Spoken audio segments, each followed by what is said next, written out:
Good evening, ladies and gentlemen. I welcome you to the May 14th, 2025 regular City Council meeting. May we have a Pledge of Allegiance, and Councilmember Ernesto Gutierrez is going to lead us.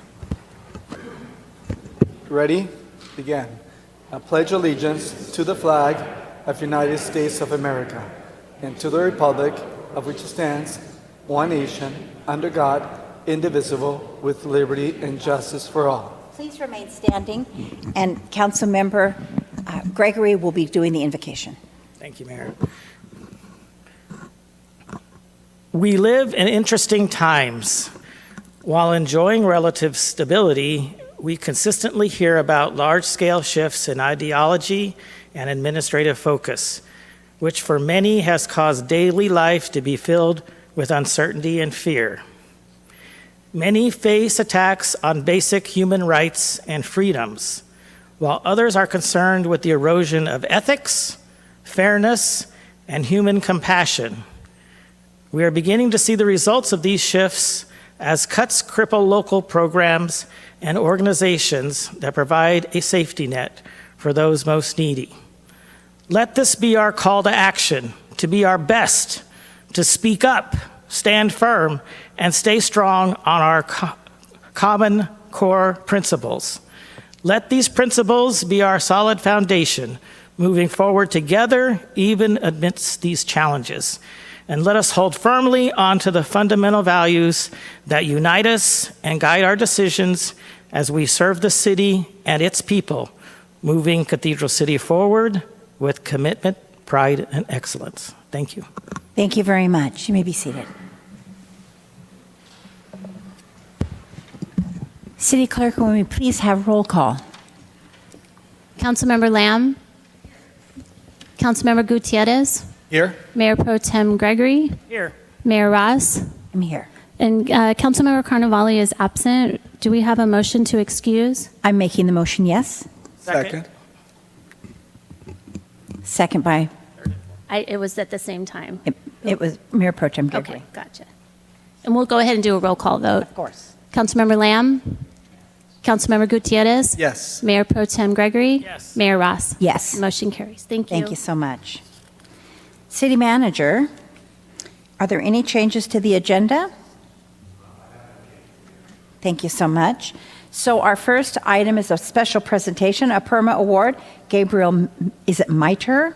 Risk Management Analyst will introduce the PERMA representative, please. Is it Miter? Mitter? Mutter? Miter. Well, I'll say it right next time. For you who don't know me, my name is Gabriela Mitre, and I serve as the Risk Management Analyst.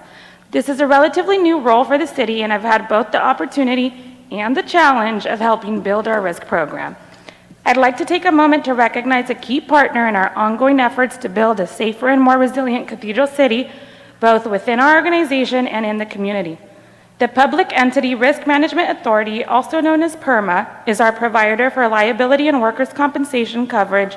Through their training, resources, and ongoing support, we've been able to build a more proactive rather than reactive approach to safety. That kind of progress doesn't happen overnight, and it certainly doesn't happen alone. Being part of the PERMA pool has helped us build a stronger foundation for risk management. Last week, we had an ergonomic training conducted for staff, and earlier today, our facilities and public works teams participated in a heat and illness prevention training. These are just a few examples of what is made possible through this partnership. Today, PERMA is recognizing Cathedral City with their Risk Management Award. With that, it's my pleasure to welcome PERMA's Executive Director, Beth Lyons, who has truly been a pillar in the development of our risk program. Thank you, Ms. Mita.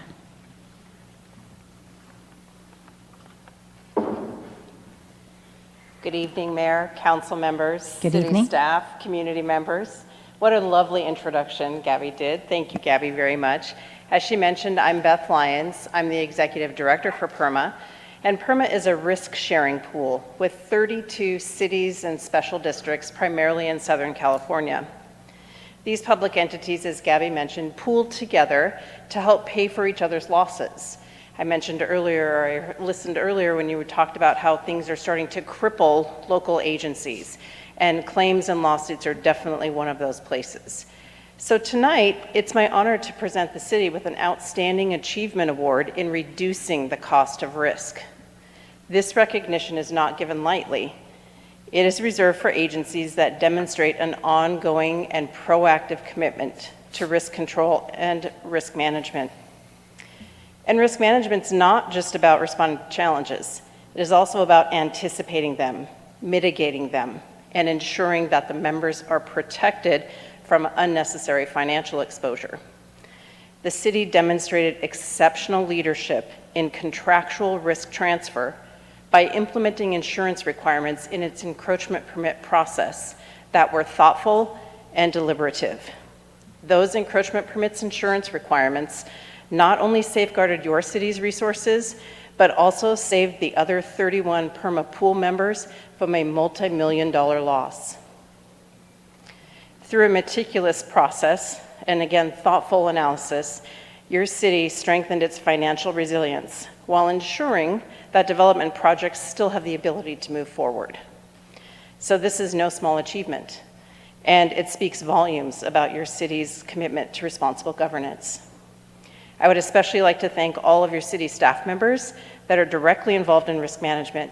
And it's not just Gabby, it's your public works director, it's your city manager, it's your police chief, and it's all of the staff who every day look at something and think, this isn't right, or we need to report this, or there's a sign that's missing, or there's a bump in the sidewalk.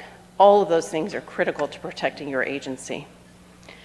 So your staff's attention to detail, professionalism, and consistent application of sound risk management practices played such a crucial role in this award. And often that work goes unnoticed. So in this case, it made all the difference. So on behalf of PERMA, congratulations, and thank you for setting a high standard for municipal risk management. Thank you so much. Are we going to go down to a picture?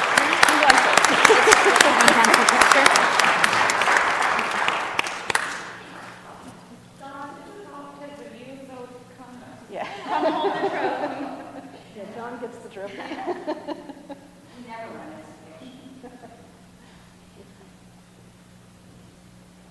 Wow.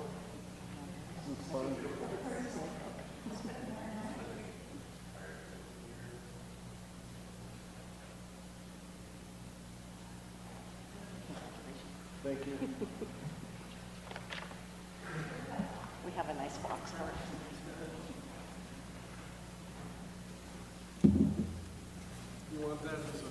Absolutely. Isn't that lovely? You can keep it. We will remember it always. I like it. Why can't it be? Oh, Rick's man. Breaks my head on the way to move the. Okay, Chief. We're going to try this again. The next presentation is of a SCAG ATP Sustainability Award for ATP. Oh, I'm sorry. We've got the cadet recognition. Sorry. How could I miss 20,000 people over there? Let's do it again. Cadet introduction and recognition of a donation by Kevin, do you say Wohek? Wojciech. Wojciech? There's a J in there, you guys. Explorers of Life Foundation for helmets for the cadets. Michael Contreras, Fire Chief, will be doing the presentation, please. Unfortunately, Joe wasn't able to make it. He was a little under the weather, but we're going to try to get him back. But he's been a big part of our cadet program. And just to back up a little bit, when the council put together the strategic plan 2 years ago, one of the goals in that strategic plan was to create a cadet program. On June 10th of 2024, we had done about 6 months worth of recruitment. We got it up and going, and we currently have 10 members that are all, I don't want to call them kids, but young men and women from Cathedral City that are part of this program. We were fortunately able to get 6 tonight. And really with the cadet program, we teach them, we were just talking in the elevator, they got to do their first ride-alongs. They're like, wow, I got some action, right?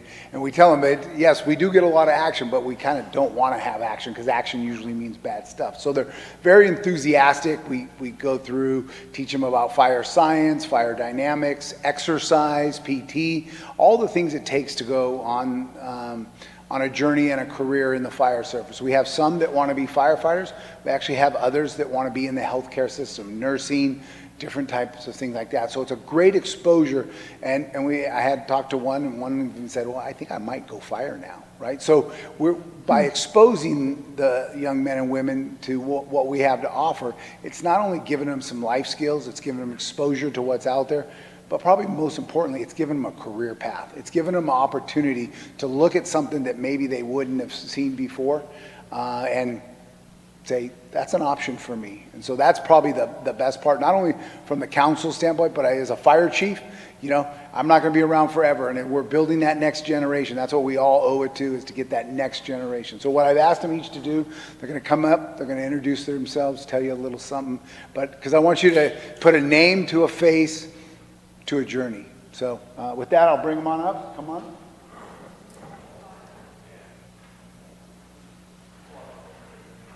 You got to lead them, Christian. Come on.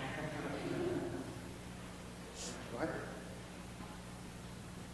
Hello, my name is Sebastian Bustamante. I'm 18, and my reason for joining the cadet program was because I was introduced to Firefighter Hernandez and Dewan in high school, and they brought the idea of becoming a firefighter to the school, and ever since then I haven't looked back and ever thought of doing something else. Thank you.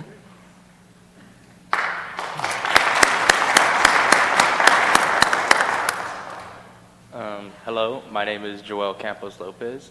I was approached to by the fire chief and several times by Firefighter Hernandez about the cadet program, and I found it interesting, as well as because it was a pathway into emergency services, which was something that as a kid I was interested in. I used to want to be a cop as a kid, but then I wanted to be a firefighter. And Ruh-roh. He just had to say that part, didn't no he? disrespect, of course. Is what it is. It happens, so no disrespect, no anything here. I'm a little scared now because the guy with all the stripes is staring at me. And they carry guns. Right, but I was interested in the part about paramedics where they get to save lives, specifically because of incidents where I had my own family get hit, my own brother get his life saved by a firefighter. So that's sort of where my motivation comes in, and that's why I was excited to join the cadet program. And as mentioned, these ride-alongs are really like, they open your eyes into the world of what a firefighter goes through on a day-to-day basis. And maybe I didn't get that much action on mine, but I still got to learn a lot about what a firefighter does on his day-to-day routine. So that was the program for me, and I really enjoy it, and I'm having a lot of fun in it right now. Welcome to the cadet program.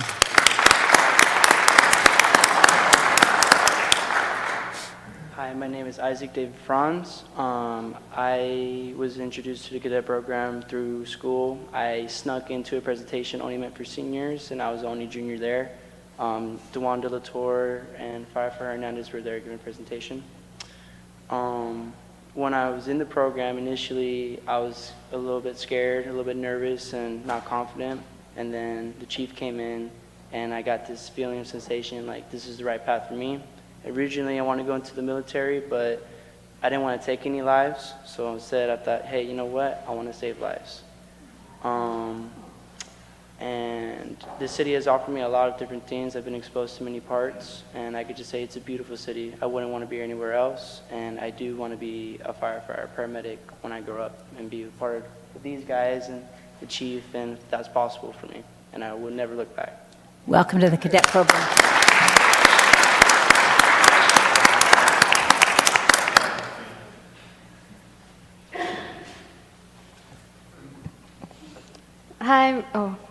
Hi, my name is Mia Cruz, and I joined this program because I think it's a great way to get hands-on experience and build teamwork and learn how to help other people and serve our community. And I think it's really cool. I don't know. And hopefully one day I want to work in the healthcare field. That's all. Very nice. Welcome. And the first time we met, she said she's afraid of public speaking, and look at her now. She did great. Hello, my name is Annabelle Flores. I joined the cadet program because growing up, I've always wanted a job in helping people. So when they came to Cathedral City High School to present and give this opportunity of joining the cadet program. I took that and realized I really like it, and I could see myself doing this as a career. Welcome to the cadet program.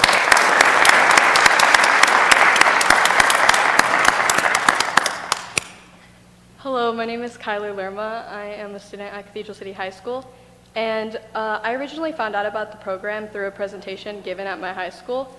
And I decided to take the opportunity and go with it. And I've gone through a lot of experience through this, being able to attend ride-alongs, gaining like experience. And it's a really cool program. It really opened my eyes. And I can definitely see myself being a firefighter paramedic in the future. Thank you so much. Welcome to the cadet program. And sometimes timing's everything. Hello, my name is Jose Moreno, and the reason why I joined the cadet program is because I wanted to be a firefighter when I grew up.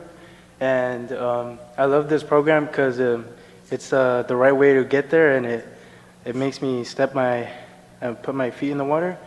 And this program is wonderful because I've been on the ride-alongs, and I don't know if they know, but it means a lot to me that like when I was on the ambulance, I felt great.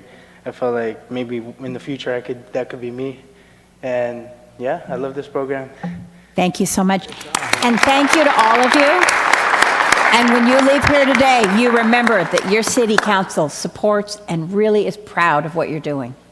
Thank you, Mayor. And a couple of things, again, DeJuan has gotten way too much attention over the last couple months, but I want to point out DeJuan De La Torre and Christian Hernandez. They're the post advisors.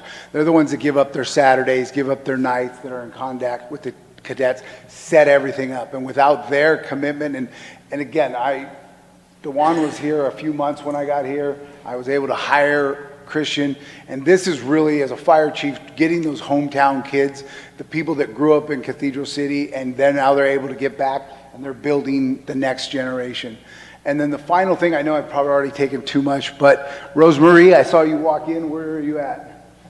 So Rosemarie is one of the advisors at Cathedral City, and really it was her and I connecting. It's been about a 2-year journey, and we collaborated in this and that, and she got us to the high school. I'm trying to give her the hint to come up here, but I don't think she's going to do it. But really it's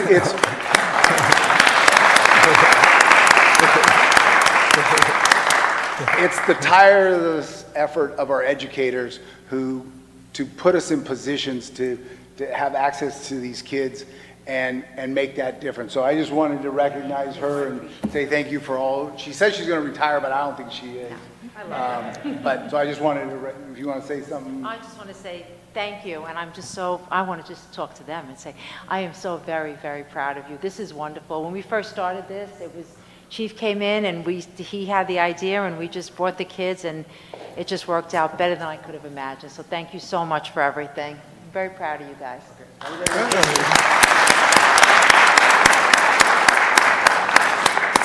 We'll just stand. We're just going to stand behind you. Always supporting you, standing behind you. All right, everybody find a window. And younger. Mayor, can I get you to move a little bit? You can. There we go. Council member, got it. Okay, I got everybody. All right, everybody look here. Thank you. And thank you all again.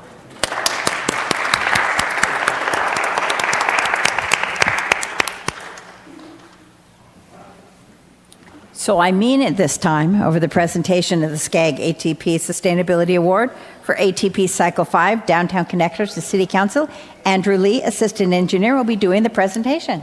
I tried to get you up here earlier. Thank you, Honorable Mayor, Mayor Pro Tem City Council members.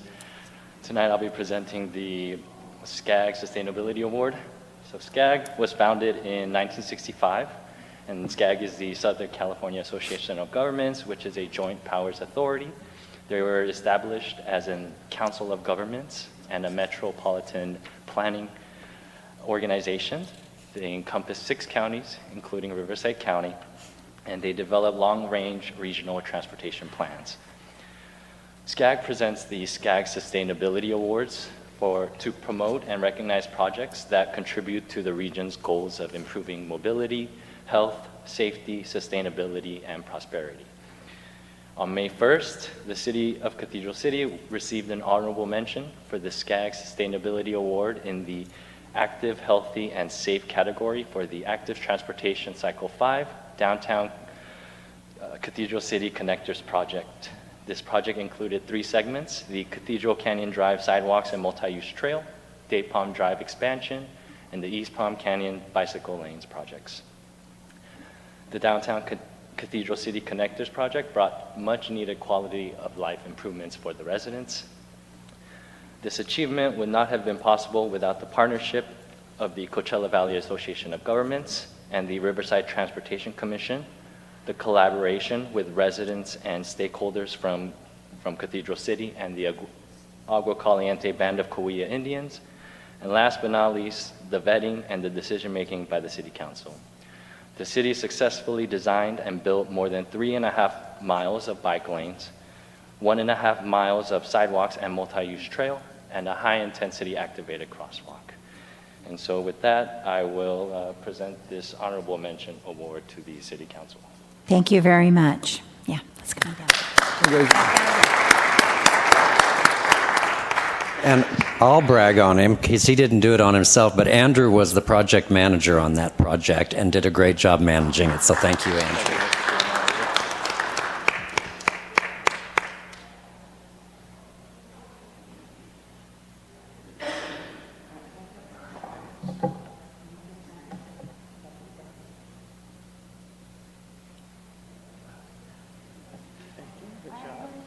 Good job.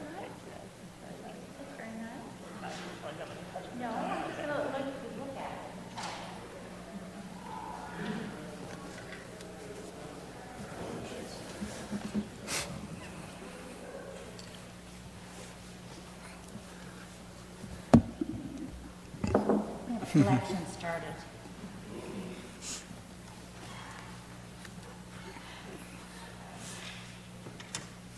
Thank you so much. City Clerk, will you please read the statement of participation? Public comment is the opportunity for members of the public to comment on items that are within the City Council's jurisdiction but not on the agenda. Because of restrictions contained in California law, the City Council may not discuss or act on any item not on the agenda, but may briefly respond to statements made or ask a question for clarification. The mayor may also request a brief response from staff to questions raised during public comment or request that a matter be agendized for a future meeting. Public comment will be limited to 3 minutes. If you're a member of the public and you wish to address the City Council, please complete a request to speak form available at the entrance and submit it to the City Clerk. You'll be called upon at the appropriate time. If you have materials or other items to present to the members of the City Council, please do not approach them. All materials shall be presented to the City Clerk for distribution. We do have a few people that would like to address the council this evening. Our first speaker is Mary Ellen Muir.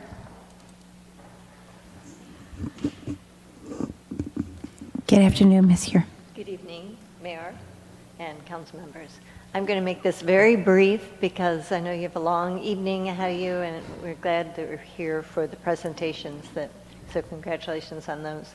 I just wanted to remind everybody that outdoor resort next to the C4 over on Ramon Road, that about 95% of the residents are gone now because they're Canadians or from the Pacific Northwest or from, cooler climates. So the number of complaints are going to go down, but the odor is still there.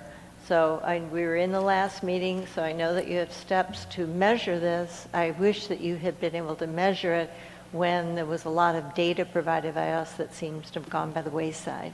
But please continue to do this and have the moratorium in place until you do take steps forward to eliminate any of the odor. Thank you. Thank you so much.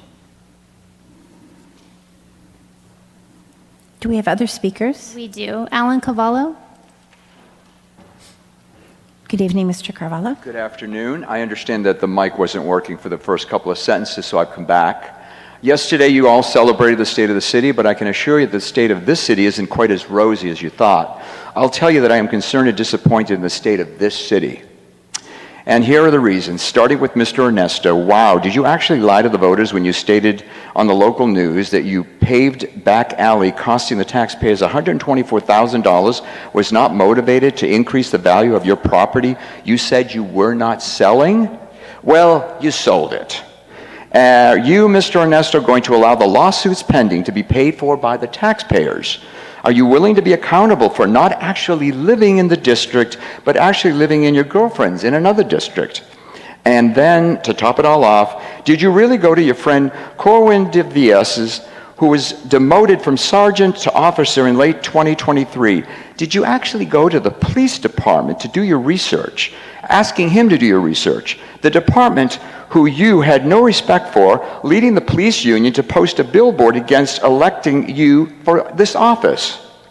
So you used Mr. de Villas to find out information about your political opponent, information that was designated not to build up your worthy candidacy, but to purportedly hurt the upstanding member, your opponent, a community leader, a pastor who helps feed the hungry, while you are profiting by selling your restaurant after telling us you were not in any way profiting by the repaving? And how exactly did your back alley pavement go without getting full approval of the city council? And let's talk about sending out city-funded flyers that were clearly one-sided, supporting the entire council's desire to not pass the ordinance for vacation rentals. Somehow the flyers went out without being balanced. And that caused, obviously, a lawsuit that's happening, a fine of over $30,000. Might that be the perfect time to fire our city attorney, who should be helping the city from such fines and lawsuits? Every single one of you is a trusted person, and you rely on the city manager and your city attorney to guide you through the legal landmines that protect us all from lawsuits. But you unfortunately rely too heavily on the city attorney to think and not think for yourself. You are capable of intelligence. You're intelligent people capable of thinking for yourself. Do not use the excuse that you weren't guided properly, because you have morals and understanding. Are any of you willing to step up, to go to the voters and admit that you just aren't doing your job? Were you not voted in? Were you voted in just to go along, to get along? You were voted in to protect the voters, to tell no lies, to no half-truths, not to coerce the voters into paying or playing the way you want to play. You've got to be fair. Carvalho, your time is up. Thank you very much. Thank you. The next speaker is Eric Segal. Good afternoon, Mr. Segal. Good afternoon. My name is Eric Siegel. I live in Rio Vista Village, Verano. Can you pull the microphone just a little closer to you? Sure. Thanks so much. Is that better? It's much better, thank you. All right. When discussing the bold vision, brighter future for Cathedral City, you're aware taxpayers passed Measure W and $1 million has been allocated to public streets. In our area, Verano, we face disparities in public work services because apparently there was a developer agreement in 1997, 7 or 8 years before a home even existed in our area, and the streets are the responsibility of the HOA, even though they're public streets. They're owned by Cathedral City. We have no control of the streets. So when we have an issue, such as happened with the mud, that got cleared up by the city. We just had an issue with sand that had nothing to do with the HOA, but it came in from a developer's land. The HOA was made responsible for cleaning up city streets. The HOA is also responsible for parks, which are owned by the city. We pay for the landscaping, we pay for the watering, we pay for all the maintenance of city-owned parks. We pay the same taxes as everybody else. We get no services for our taxes. We get a once a month cleaning of our gutters. That's it. Doesn't seem right. It's, I guess, legal, pursuant to the attorney we had look at it, but from an equity standpoint, it doesn't seem very fair. And we think this is something that should be addressed. We pay our taxes the same as the rest of Cathedral City, yet we don't get services. We're ending up responsible to pay for stuff the city should be taking care of. Thank you. Thank you, sir.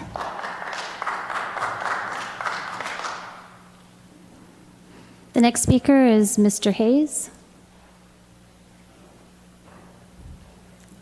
We switch to evening. Good evening, Mr. Hayes. And good evening, Madam Mayor. Thank you very much, Tracy. I just want to speak quickly on what this gentleman is talking about. And by 2034, I will have paid $117,000 for that road improvement of a street I don't own. So there's that. It's on my property taxes. It's shocking. $117,000 for a street in plumbing that I don't own. So that's disgusting. Measure W is going to cost the city more money in fines because the city manager is using his office to publish this type of stuff that went out. Fantastic articles with almost a threatening attitude towards the residents. If you don't support this, you won't have 911, you won't have this, you won't have that. Quite an interesting tactic. Then, I'm really here to thank Nancy Ross for being so supportive and helping me clarify things. And my situation is the same. On May 5th, once again, I was attacked by my neighbors. I was fixing the fence. He got in my face. I'm not going to say what he said because this time it was horrible. In my face, he threatened my life. There was a wonderful officer. We have a LGBTQ liaison officer. She's awesome. And so please recognize, I appreciate that we have an officer to deal with us. And I don't explain who I am and what I'm about. But I'm here to ask you, usually we'll go to the city manager. I'm asking the mayor, will you please be sure that the evidence for the hate crime is included, and also include this last time when he threatened my life on the 5th of May, said horrible things about my deceased mother and father, said he was going to murder me, but he's obviously ill. And I just would please make sure that information is sent over to the district attorney's office, because I'm a victim in the district attorney's office, and I've been that way for over a year. The chief, he submitted documents that should have been submitted a year ago. If you look at the documents that he submitted that he claimed the Bullhorn Body was being charged with, those are issues that happened a year ago, March 2024.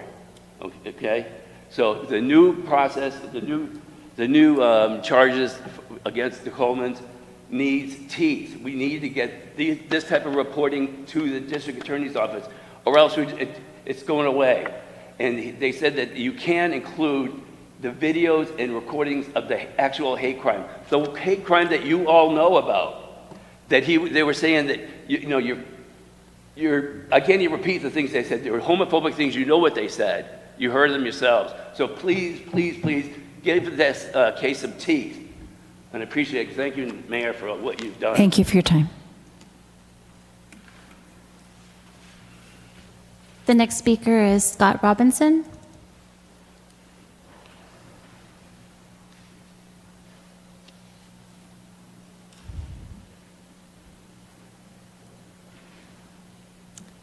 Good evening, Mr. Robinson. Good evening, everyone. Scott Robinson, proud resident of Cathedral City and the proud CEO of Your Boys and Girls Club here in Cathedral City. Just want to give you guys a brief update on what's been happening at the club and recognize a few of our supporters.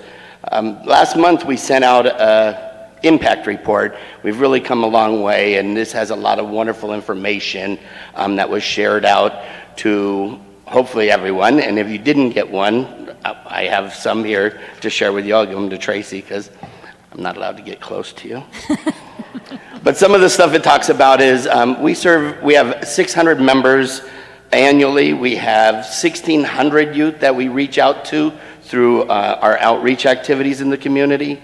During the summer, which is coming before you know it, we serve kids for 52 and a half hours a week providing them with breakfast, lunch, and an afternoon snack. During school, we pick them up at their schools and bring them to safe after-school childcare and leadership programs and homework programs for 25 hours a week. Last year, we had an increase in 18% in membership. We served 21,256 healthy meals and snacks. Our teens we teach to help give back, as the fire department showed here. A lot of teens just need an opportunity to give back and be leaders. Our teens gave 1,700 hours, 1,742 hours in community service back to our community. And I think the thing is, these numbers aren't just numbers and statistics. It represents real impact and growth for the teens in our community. Few quick thank yous. On May 1st, we did our community and youth and community awards, and we have a special thank you to Councilmember Mark Carnevale and Rhonda Carnevale. They've helped sponsor this for over 25 years, providing free food for the community to come and be a part of that. So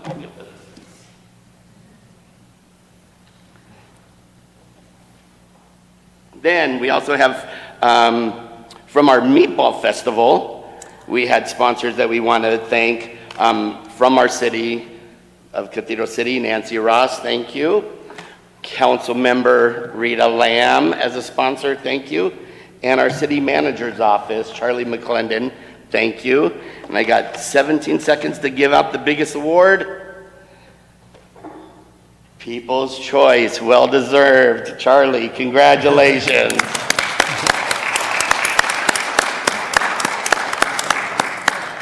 Look at you. So I'll leave these if you want them, but you really, I want to thank everyone in this room, because you guys help us in everything that we do with the kids, and I'm not always here to be able to share all the great stuff that's happening, but you're always there for me, and I wanted to come and thank all of you. Thank you so much. Thank you.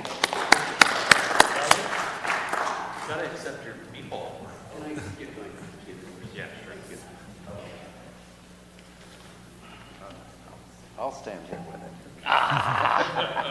My man.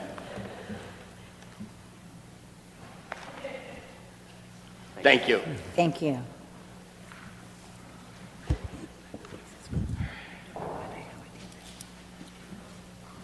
Thank you so And- much. Are there any other comments? We have another one, Terry Applegate. Thank you. Miss Applegate, I didn't even see you come in. How are you? I'm fine, thank you. Last night, about after midnight, I frantically wrote up comments for what I was going to say today, and I deleted them all because they were very angry. So I wanted to address two things. One is the penalty that the city faces regarding the ballot initiative on STVRs.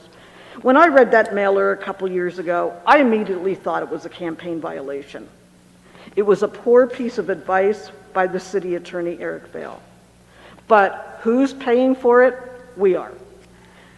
I think there are a number of times when I have questioned the advice that the attorney has given, and I think it's time to look at reviewing his advice and continuation. The second thing I'm addressing is the article in the Desert Sun mentioning the lawsuit of the former sergeant in the police department. I texted Rick yesterday and asked him if he knew about this. He said he was in absolute disbelief. I followed up.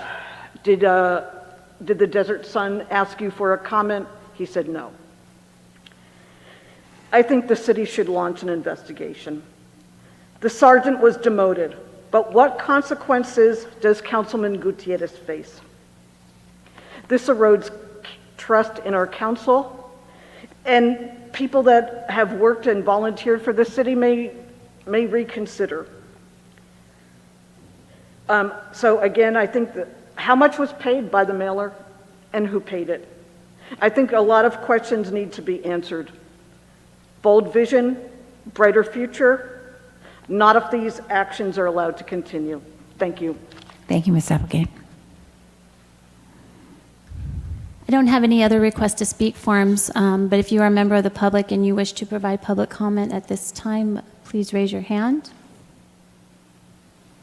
And I see no hands raised, but I do have some comments to make for the record. We did receive written comments from David Kozlow and David Trapani for both the study session portion of the meeting and the regular meeting. Those comments were summarized and read into the record during study session portion of the meeting and will be made part of the record per the city's policy. Thank you so very much.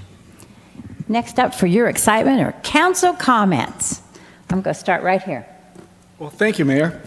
Good evening. Since our last meeting, we've been quite busy. I attended a funeral of a local resident and extended family member. And right after the viewing, I attended the Nick's Bistro's volunteer appreciation dinner. That dinner was such a great dinner to attend because we get to see all the volunteers that serve our city. And they do it with so much honor. And what they do for us and every resident is absolutely incredible. They volunteer with our parks, our arts department or commission, a planning department, architectural committee. They do so many things. The planning department, planning commission. It's incredible with what they do, and we should always thank them every time we see them. It's a thankless, definitely volunteerism what they do. I also attended a steering committee for the city's development zoning update. It's moving along, and if you can participate and give your own input, it's definitely going to shape our city for the next 20 to 30 years. So in the near future, you'll get more information so you can give in your input. And right after that, the following day, along with my colleagues, council members, and our mayor and mayor pro tem here, we attended the 2025 SCAG Regional Conference, and that took place in Palm Desert, and it was over 2 days, Thursday and Friday. It was very interesting, and you also get to meet other colleagues and other council members and dignitaries from other cities. And after that, I met with, or later on, I met with Ryan Hunt here, and we shot our video, or my video portion of the State of the City. He said I did great. We only did about 1,551 cuts, and he told me I was the best, so I believe him. Okay. On Wednesday, May 7th, our entire City Council and our Planning Commission and staff attended a joint workshop as well to go over the Development Zoning Code update. It was a very interesting meeting in which everyone gave their input as to how our city should move forward when it comes to zoning and updating our code. And let's see, what else did I do here? Council member Rita Lamb and myself and staff, we met last week to go over 30 grants or 30 applications that were submitted for grants that our city provides to our local charities here. It was very rewarding to go over each and every application because they all do something for our residents. Our focus was to do something that our residents benefit from, or something that we just find very interesting, that is a great thing. And we went over it very diligently, and we actually picked what I believe we came up with an agreement. We picked some great organizations to give grants to. And I met with our city manager and assistant city manager to go over tonight's agenda and a few other issues. And yesterday I attended the State of the City as well. What a great event. Ryan Hunt and staff did an unbelievable job. It seemed like it was a packed house, and it was just, the mayor did an incredible job as well. I just read. They did the work. And my colleagues did also an unbelievable job, not just in the video, but they do that every single day, and they do an amazing job representing our city as well. And in between all that, we do actually get calls and complaints from residents. I still get phone calls from residents regarding illegal food vendors within our city. And for some reason, right now that the weather is warming up, they tend to pop up a little more than they have in the past. And our code enforcement and our city manager, which I forward the messages to, he does a great job actually forwarding those messages to our code enforcement department, and they immediately take issue to that and resolve it. And the last 3 weeks I've been so busy that I know that what I wrote doesn't actually reflect how every single one of us has been so busy. But that concludes my report. Thank you. Thank you so much. Councilmember? Great, thank you. Thank you so much. The state of the city was wonderful, and I want to thank everybody concerned, our mayor, and Ryan, and it was a fantastic opportunity to tell the story of Cathedral City. And one of the things I was that really caught my attention was the mayor's interview with Scott White from the Visit Greater Palm Springs, because the question to him, because he oversees the tourism and hospitality area, philosophy and business of attracting tourists to our desert.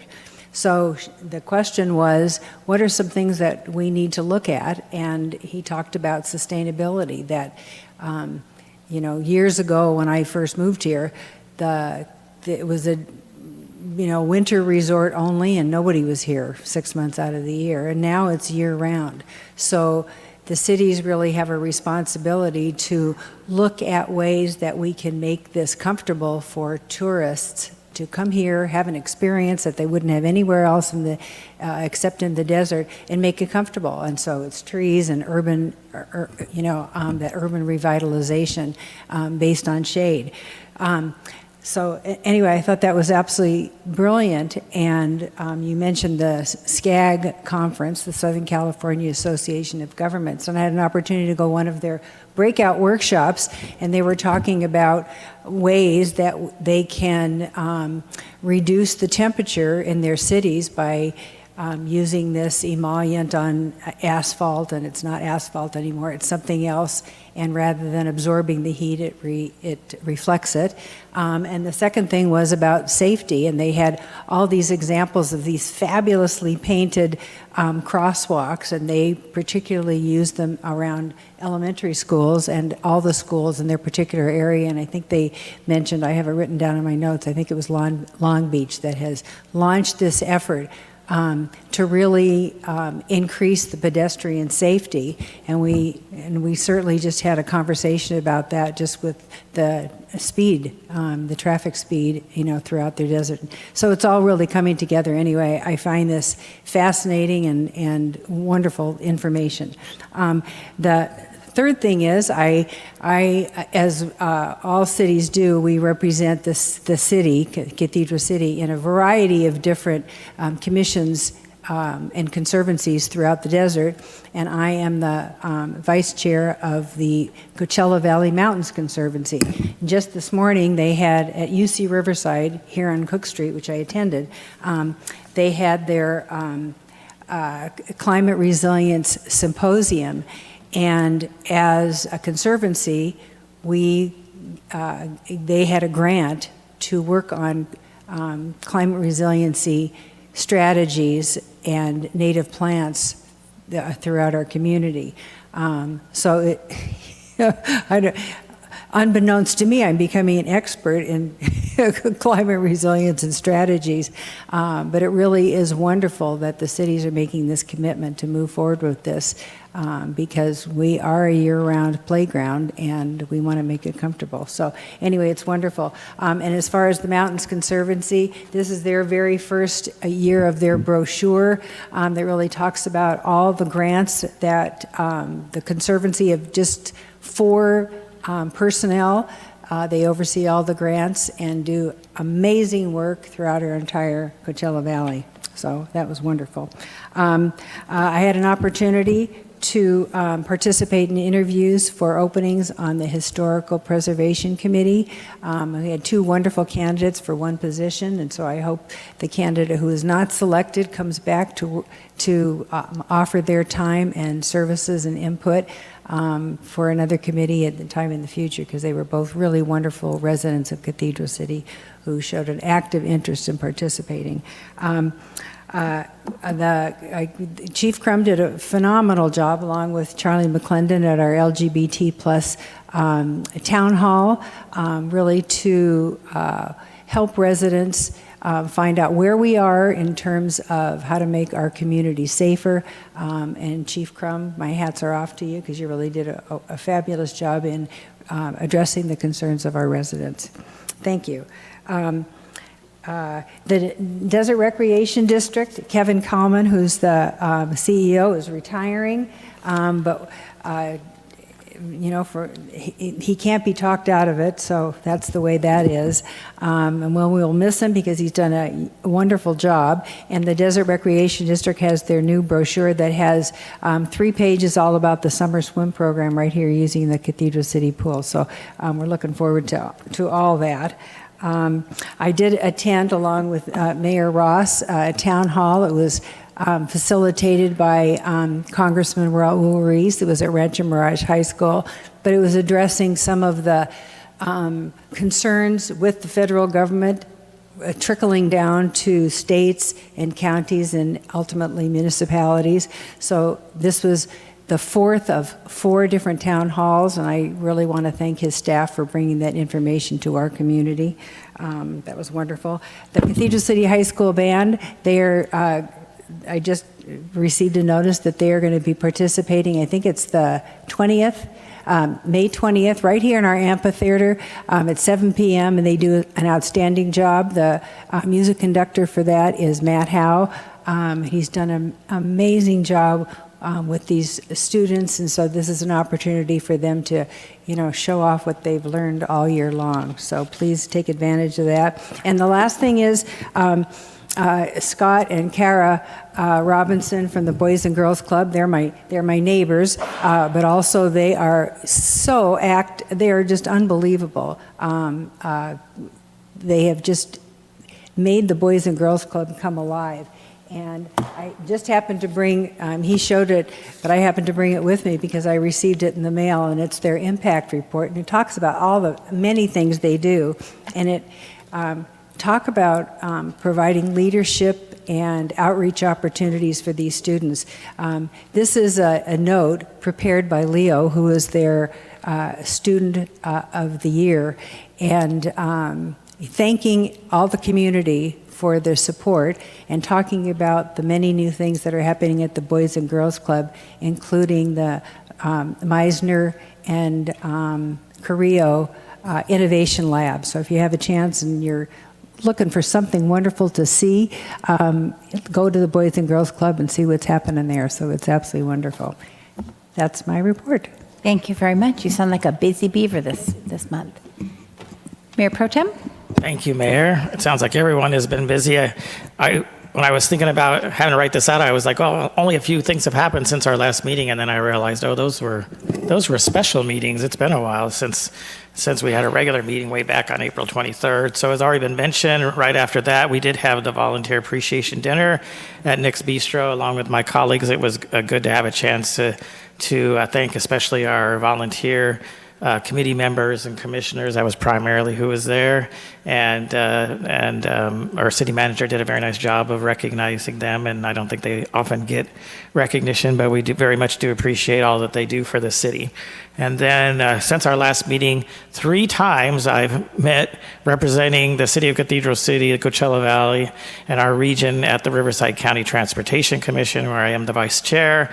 I did have one meeting in Palm Desert at the end of April, and then a Zoom meeting in early May, and then just earlier today I did drive down to Riverside for their full meeting and executive committee meeting. And of course, most of these things are very, very important, but they're a lot of project related, policy related, and of course, as they are in their budgeting process this year. They expect to have expenditures of about $1.6 billion. So it's kind of a big deal. Of course, most of those are in road construction projects and other technology projects related to transportation, which are quite expensive, as we know when we're trying to fix our own roads, how expensive those things are. Continue to be active there and representing both our city and region. And then, as I mentioned, we did have a couple of special meetings. On April 30th, we had our last of our special budget meetings for our city budget, and primarily focused on CIP projects, other projects, parks, and those types of things. And then we had, on May 7th, we did have a joint meeting with the Planning Commission, as already been mentioned, going over the development code. Very important and I thought, very productive. I know I wasn't going to say a lot, and I had a lot to say, so it was good to be able to help and give that kind of input. And also attended the SCAG Regional Conference both days, as has already been mentioned, over in the Marriott in Palm Desert. And then on Saturday, May 5th, I did attend representing the city at the Senior Center's Ungala. It was a fundraiser for them, but it was more relaxed. It was Cinco de Mayo, but it was their Ungala, and I was able to participate in a ribbon cutting. They were celebrating their what they call their Carrillo Equity Initiative, and also a renaming of a portion of their food bank. And they raised a lot of money for a number of, I would say, smaller capital items and other expenditures to help improve their club. And they have a massive fundraising effort underway in the millions of dollars, trying to look at expanding their space or going into another space. And then, so that wasn't May 5th. That was the Saturday before Cinco de Mayo, because on Cinco de Mayo, I attended, along with a number of staff, and I know our city management was there, the Desert Business Association Impact Awards in Palm Springs. The Desert Business Association is the LGBT Chamber of Commerce, the only one in this portion of Riverside County. And one of their awards, which I had the honor of presenting, was for Dinner with Patsy. And Patsy Koch and Michael Kochen and the group were there. It was the Outstanding Community Service Award. So it was my pleasure to be able to represent the city and present that award.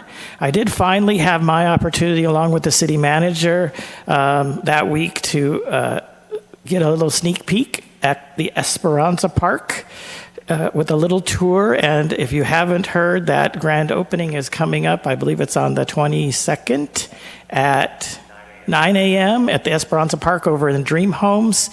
It is unbelievably beautiful how it was laid out, and it's a long, narrow strip of land, kind of a triangular piece, and very, very well done. I was happy to be able to see it. You'll want to visit it. It also has connectors to the CV Link with parking lots, so people who have wanted to use the CV Link but were probably appropriately cautious about parking along Ramon Road or Vista Chino to try to get onto it or crossing the road can now park there and use the segment of CV Link between Vista Chino and Ramon without having to cross any roads. But it has so much more, so many amenities, and it actually will have our second real dog park, and it is very, very nice. So I know our dog park in Panorama Park, up closer to where I live, is very heavily used. I have a feeling this one is going to be very heavily used and popular. Again, it's at Esperanza Park in the Dream Homes, and you can, of course, go on any of our websites or discover cathedralcity.com in particular and learn about the event and about the park. And then on Thursday, May 8th, I, along with a number of other council members, city staff, police department, fire chief, we attended the Harvey Milk Diversity Breakfast in Palm Springs, celebrating the life of Harvey Milk and all that's been done there, and also, of course, as a fundraiser for those organizations that support LGBT kids. And so that was very widely attended as it's come. It's well over 1,000 people that go to that event, and Cathedral City is very well represented in that event. And then what else did I do? Oh, on Monday, May 12th, I attended the Coachella Valley Association of Governments Public Safety Committee. I am the chair of that committee, and we had great attendance from both our police department and our fire department representing us there. Most of the discussion had to do with the 911 system. As you know, there's been issues where the fiber gets cut, and it cuts off the whole 911 system. From the pass out to Blythe, actually out to the border, including us. So there was some discussion from both county and state authorities on some of the efforts to try to work on that. And I know that'll be a continuing issue because they don't have what I call a real solution worked out yet, but they are working on trying to harden that. And also there was a presentation from CAL FIRE about the fire hazard maps, which I know our chief has already presented to us and will be coming back for adoption. So it was good hearing more about how those were developed and what they really mean. Good news for Cathedral City because we don't have any areas that are in the high or very high areas, which would require changes even to some degree to our building codes but we do have some moderate areas, and so those maps will need to be adopted by the city. And then, of course, I also attended the State of the City. Again, Mayor, very well done. Of course, Ryan makes all of us look good by really spoon-feeding what we do there, but he does it in such a graceful way, and we very much appreciate that. And I think that I appreciate going to that and just kind of seeing in a encapsulated event kind of what's gone on the last year in the city, what's going on, what's rolling out right now or under construction or about to be under construction. So it's always good to see in a lot of the programming. So thank you again, all that were involved in that. And I just want to remind everyone, tomorrow, May 15th, is Peace Officer Memorial Day. That's the national day where we remember peace officers that gave the ultimate sacrifice in defense of their communities. And so please, if you see think of your peace officers tomorrow, and if you happen to see one, tell them how much you appreciate all that they do. And then the Memorial Day for the others, especially for those that served in the military, is on Monday, May 26th, which is a good day for most of us to be off, unless you're a peace officer or firefighter, then of course you have to work, or a dispatcher, but those types of things, or let's see, a nurse or a doctor. Anyways, except for those emergency services, most of the rest of us have a little bit of time to relax and to remember and thank those that have made and kept our nation safe. So with that, I will end my comments. Thank you, Mayor. Thank you very much. Well, we've mentioned a couple of times the State of the City yesterday. It's amazing. Not the actual location, not any of us who spoke, but truly the state of our city and where we are going. And at such a rapid pace, and being able to elevate day after day. We're on this wonderful trajectory. And anybody listening and all of the staff, I forbid you from going backwards. So we're only going to move forward from this time forward. And Ryan and Adam from the events and communications, got it backwards, communications and events, and then Eric Bessaril from economic development. They were all very, very helpful on site for I don't know how many hours over a couple of days. So really, really, it was yours. And I told everybody, I just read whatever you gave me. So that was wonderful. And you did such a nice job. Thank you so very much. So I also went to the volunteer appreciation. I'm going to try to run through some of this pretty fast. The only important thing there is it's a personal thing. I've been here for several years now, and when we moved down, I promised my husband I would not get involved in politics because we were leaving Portland, where I had been a director for the ACLU for several years. And that lasted for, I don't know, upwards of 2 weeks. And I was at my first meeting.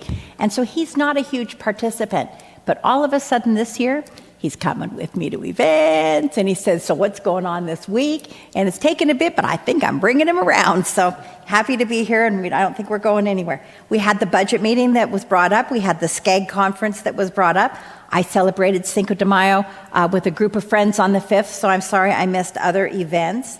I was honored to be the presenter at the Ungala at this house in Thunderbird that was just amazing. You know, how come 2 people need 6 washers and 6 dryers? I don't know, but it was pretty amazing just to think you could have that many. And so I presented a $1 million award to the Senior Center, and during that presentation, 2 other people came forward with $500,000 grants or awards that they intended to give them. So pretty productive night. Some of the staff and myself, we joined Sunline for a discussion on a particular grant, and they were generous enough to bring their lobbyist on board on a Zoom call, and we had a pretty enlightening time. I did meet with Charlie and Ann for a short meeting 2 weeks ago, last week I guess it was.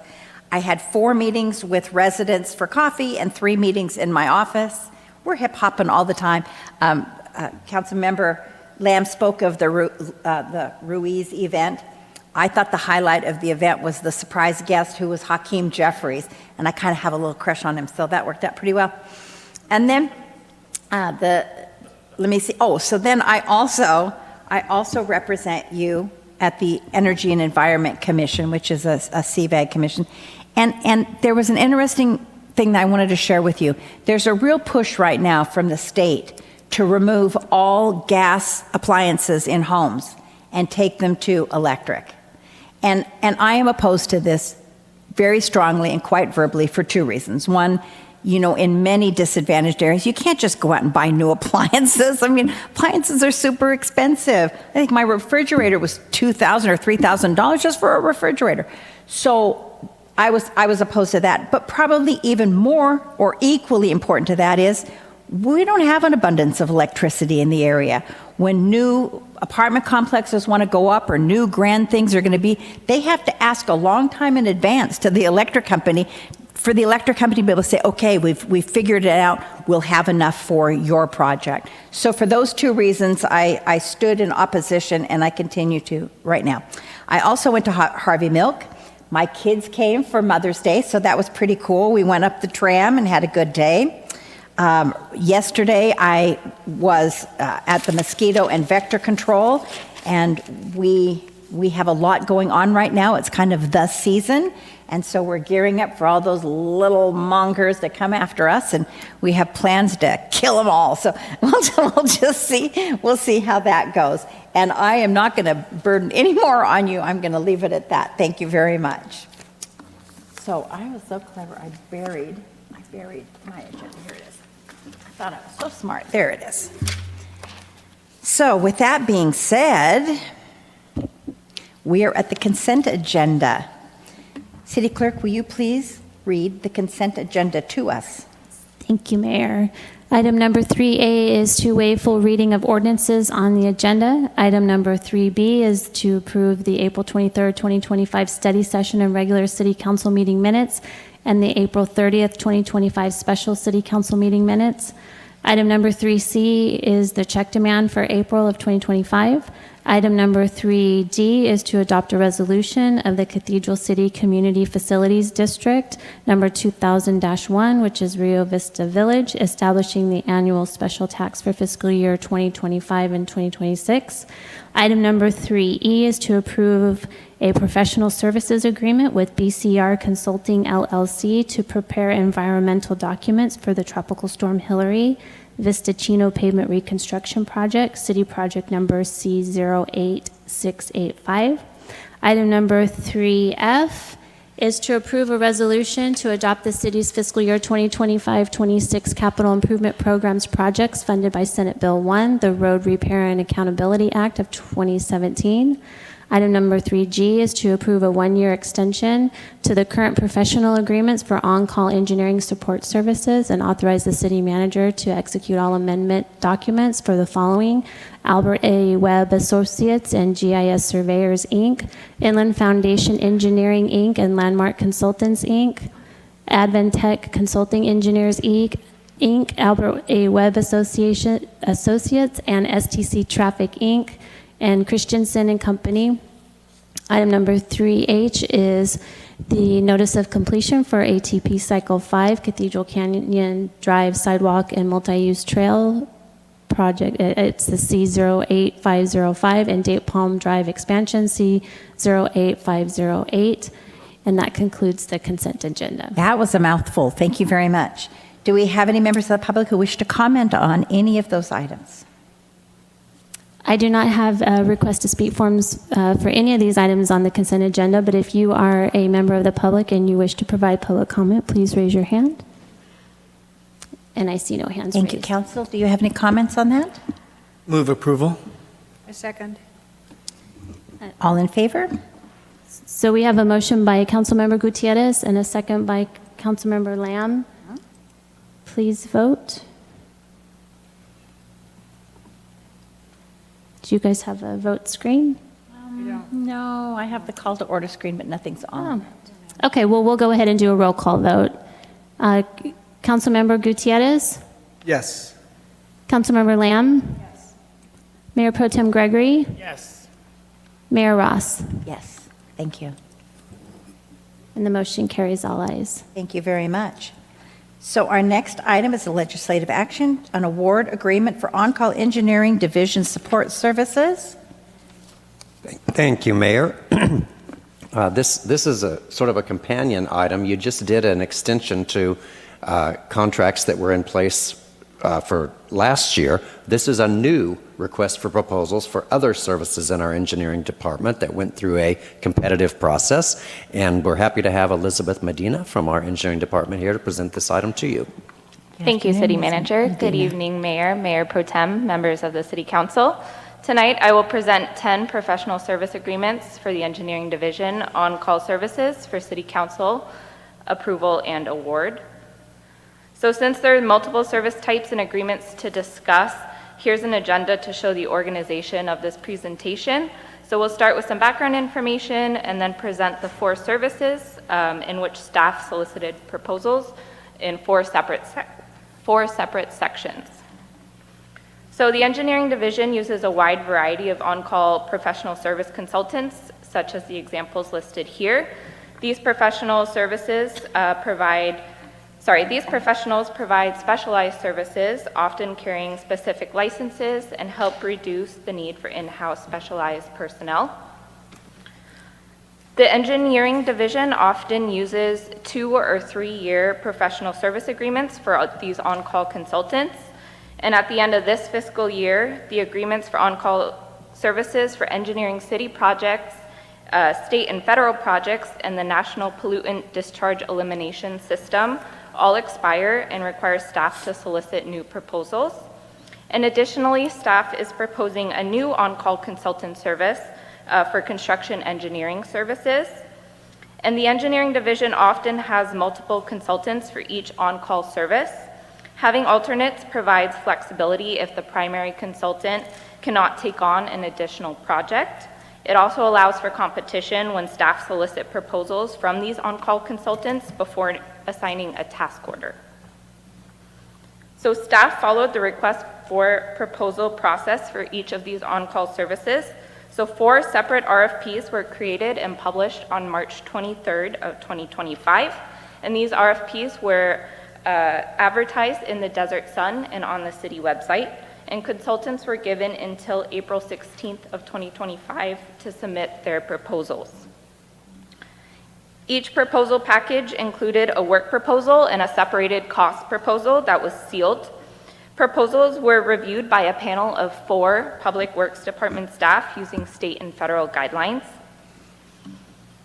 So the first service that we'll discuss tonight is the on-call engineering support service for city projects. So the scope of work provided for this service and what was requested in the RFP is listed here. And these consultants generally assist with projects funded with city funds, such as SB1, assessment district funds, MOE, as well as some local grants.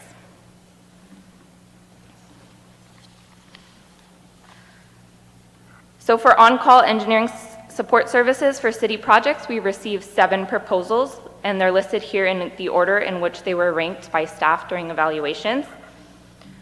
And staff are proposing to award agreements to the top 4 ranked consultants for on-call services for city projects, and those include NAI, Interwest, FU Motor, and HR Green. Cost proposals were opened and evaluated for these consultants, and all costs were acceptable and consistent with current costs. And additionally, these firms have worked with the city all recently and are up to speed on city expectations. So the next service to discuss is on-call engineering support for state and federal projects. And these on-call consultants must meet state and federal guidelines, such as adhering to the Disadvantaged Business Enterprise Guidelines. This is so their costs are eligible or for full or partial reimbursement through state or federal grants. And the scope of work provided in this service and what we requested in the RFP is listed here. And these consultants play a large role in assisting grant opportunities and ensuring compliance with state and federal standards on several projects, such as our HSIP projects. So for on-call engineering support services for state and federal projects, we received 3 proposals, and they're also listed here, ranked how we found them during evaluations. And staff are proposing to award agreements to the top 2 ranked consultants for on-call services for state and federal projects, and those are NAI and TKE. And cost proposals were open for both, and all costs were found to be acceptable. And additionally, both firms have worked with the city recently. The third service to discuss tonight is on-call construction engineering support service. And this is the new on-call service that staff are proposing to include. Construction engineering services was recently utilized for Esperanza Park, both ATP Cycle 5 projects and HSAP Cycle 10 project. And the services provided the city with increased efficiency and compliance with standards, as well as helping to maintain cost effectiveness on projects. So adding this service as an on-call service will increase department efficiency when the service is needed on a construction project instead of requiring an RFP for each project. So the scope of service requested in this RFP for construction engineering included the following. And for construction engineering services, we received 4 proposals, and they're also listed here, ranked in the order staff found them during evaluation. And staff are proposing to award agreements to the top 3 ranked consultants, and those are NV5, Z&K, and Capital Building Services. And we also opened their cost proposals and found all costs acceptable. And the final service to discuss tonight is the on-call National Pollutant Discharge Elimination System Consulting Services. That's quite the mouthful. So we call it MPDS for short. And this consultant helps the city maintain compliance with the Whitewater River Regional Permit. They maintain the NPDS program, and which includes assistance tracking BMPs during construction, inspecting commercial businesses, and recording illegal connections and illicit discharges. And all these items are included in the annual report, which we report to the Regional Water Quality Control Board. So for on-call NPDS consulting services, we received 3 proposals, which are also listed, ranked in the order we found them during evaluation. And staff are proposing to award an agreement to CASC, who's the top ranked consultant, and their cost proposal was opened and the cost was found acceptable. CASC has worked with the city previously on the NPDS program, so they're fully aware of city expectations and program requirements. And as a result, no alternative will be necessary, as CASC has successfully met the full scope required over the last couple of years. So the proposed contract term for these professional service agreements will be 3-year contracts with the option of a 2-year extension in 1-year increments. For city projects, state and federal projects, and construction engineering, each contract is not to exceed $90,000 annually. And for NPDS consulting, the not to exceed amount is $35,000 annually. And these contracts are for as-needed services, so there's no guarantee in any of the contracts that the full amount or any amount will be authorized to the consultants through task orders. So for on-call consulting services for city projects, construction engineering, and NPDS, they're all programmed in the upcoming biennial budget in the engineering, professional, and technical services account.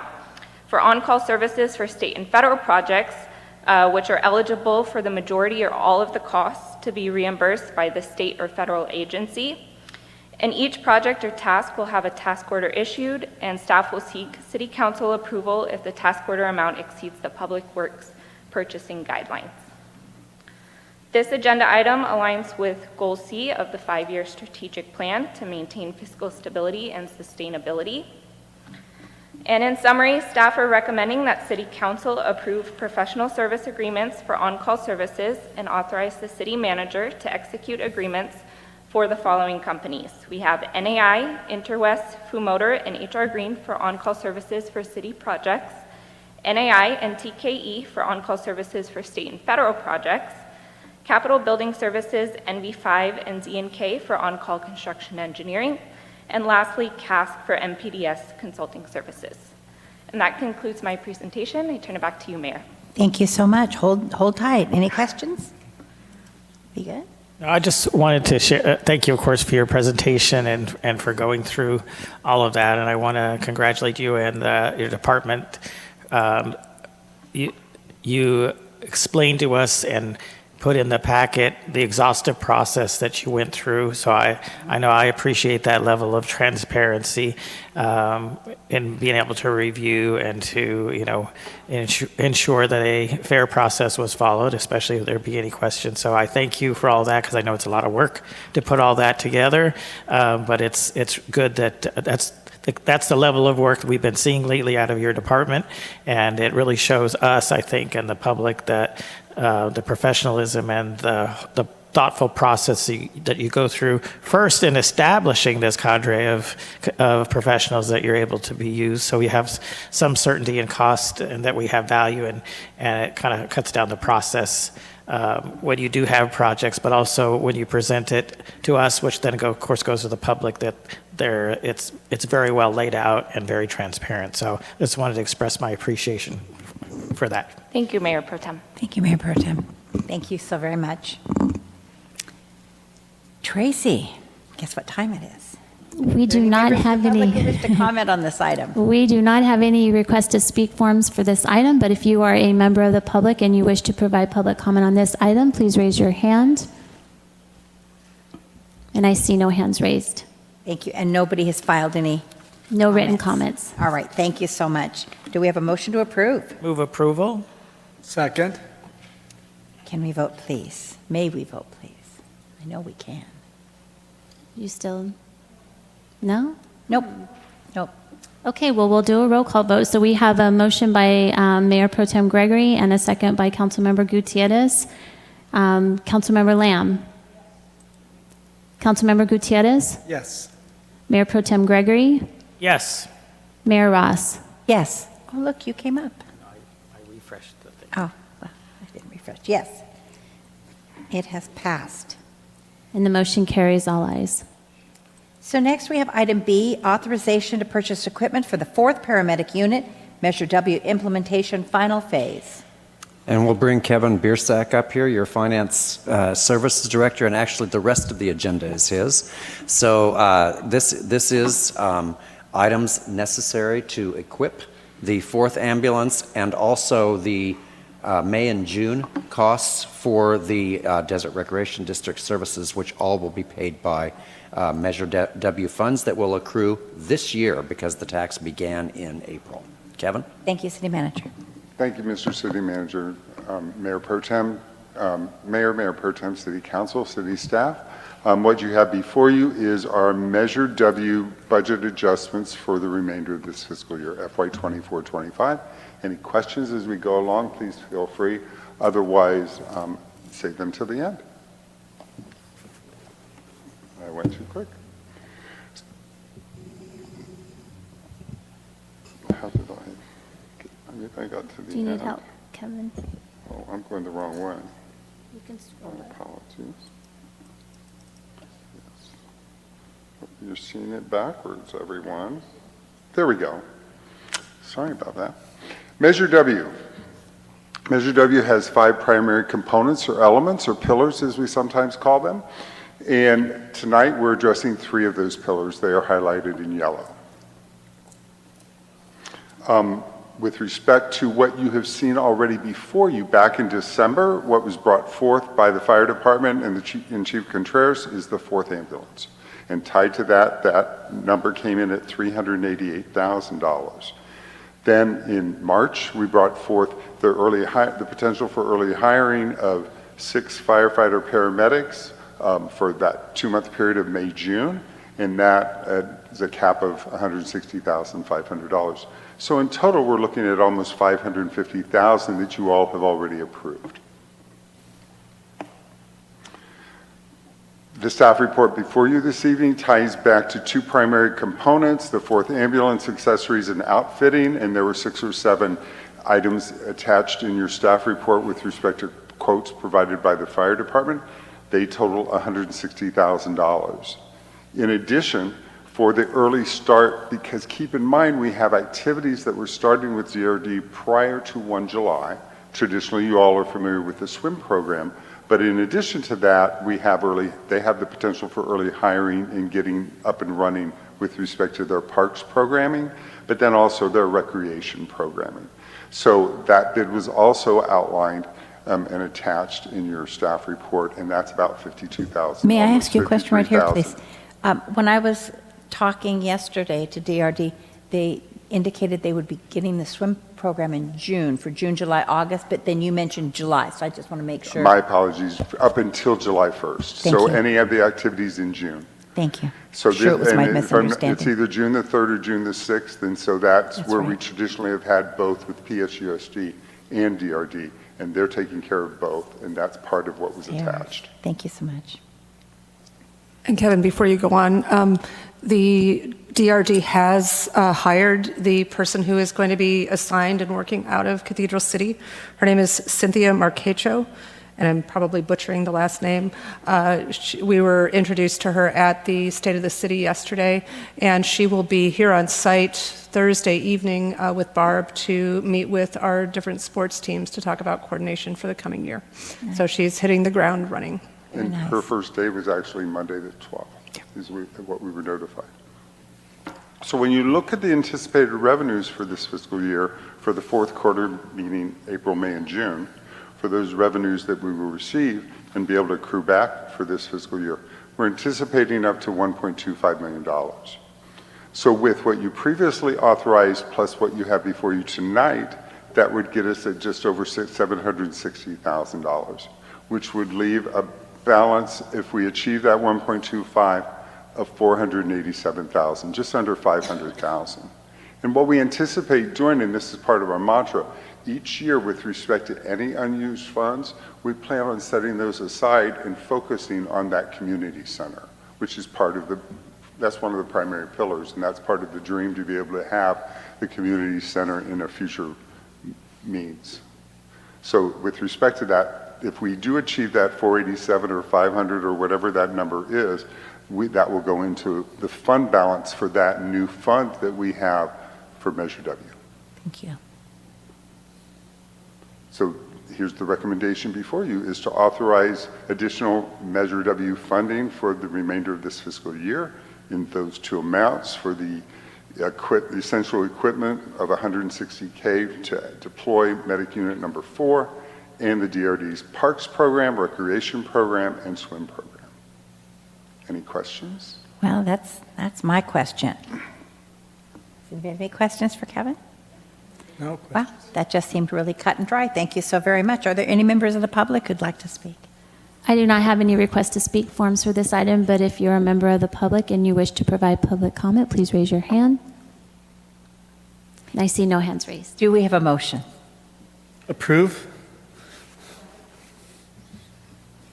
We still don't have, we'll just have to do a verbal for the rest, I think. So we have a motion by Councilmember Gutierrez and a second by Councilmember Lamb. Do you have? I do. Okay. Because I refreshed my screen, but I don't think Maybe the rest of you don't have the vote screen either. Okay, we'll do a roll call vote. Councilmember Lamb? Councilmember Gutierrez? Yes. Mayor Pro Tem Gregory voted yes. And Mayor Ross? Yes. Now, can we just take a moment, because he did something and got it up, and then he helped. I will come do that right now. Oh, okay. circle. All right, we're all It's refreshing. working now. Okay. Are we refreshing? It passed. Thank you The so very motion much. carries, all ayes. That's it. Okay. So our next item is the annual renewal of Lighting and Landscape District budget for fiscal year 25-26.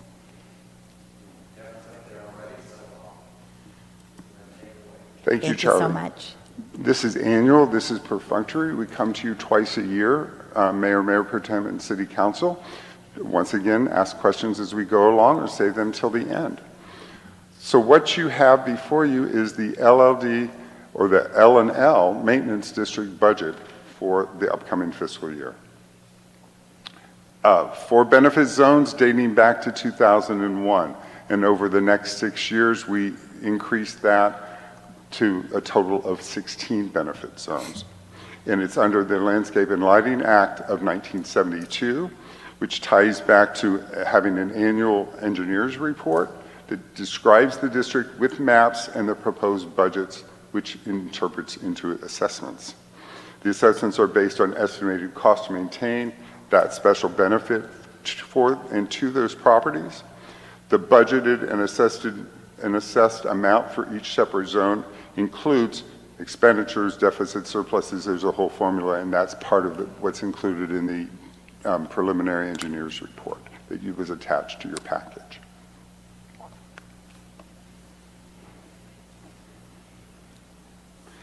So these next two slides for the services and costs, you've seen this before. It basically covers maintenance and ops, any, if applicable, public works maintenance labor, water, arterial and interior streetlights. Keep in mind for the arterial streetlights for the listening public, it's 50-50, 50% for the general fund and 50% from the assessment district or the zone for any arterial, but interior are 100% for the actual zone itself. Any electrical engineering costs that would be associated, and any other costs, they're the below the line costs, the admin costs for administering the zone. Or I should say the zones. One change this year, and this ties back to what we talked about before as part of the previous presentation, DRD, the Desert Recreation District. So with respect to both zones 16 and 17, which are Century Park and Panorama Park, are part of those zones, so we still have those L&Ls, we still have those LLDs for those zones, but the cost will be diminished tremendously from that standpoint. So beginning this next fiscal year, the parks located within each of those zones will no longer be included as part of that expense. And if you remember, dating back to 2018-19 timeframe, when we actually started to fund the parks itself as 100%, we would still, through the general fund, we would run it through the LLD fund. So we will no longer be running those monies through and doing a reimbursement from the general fund for that. That step will be eliminated. Because maintenance and operations will be provided by the Desert Recreation District, and we will be paying that bill through our agreement with them. Let me give you a few gee whiz statistics with respect to the 16 zones, and that ties back to, if you remember years ago, we had a couple zones that were in the red. We no longer have that. We don't have any zones, and this is the second year in a row that we haven't had any zones in the red. For the zones that are at the max, and there are 8 of them at the max, there are 6 of them at the max, those 6 are basically because they just get the CPI increase, and in the body of the report, the CPI increase was like 2.61% this year. So it wasn't that high of inflation for the year over year for this report. With respect to 10 of the zones are under their max, and only 2 of those zones did we actually have to increase. And that's because in the engineering report, we have to have a minimum level of reserves. And so for 2 of those zones, we needed to increase it marginally in order to get to that reserve balance and achieve that reserve balance. But that means for the other 8, we're well below and we're down. And so we were able to decrease a number of the zones this coming year.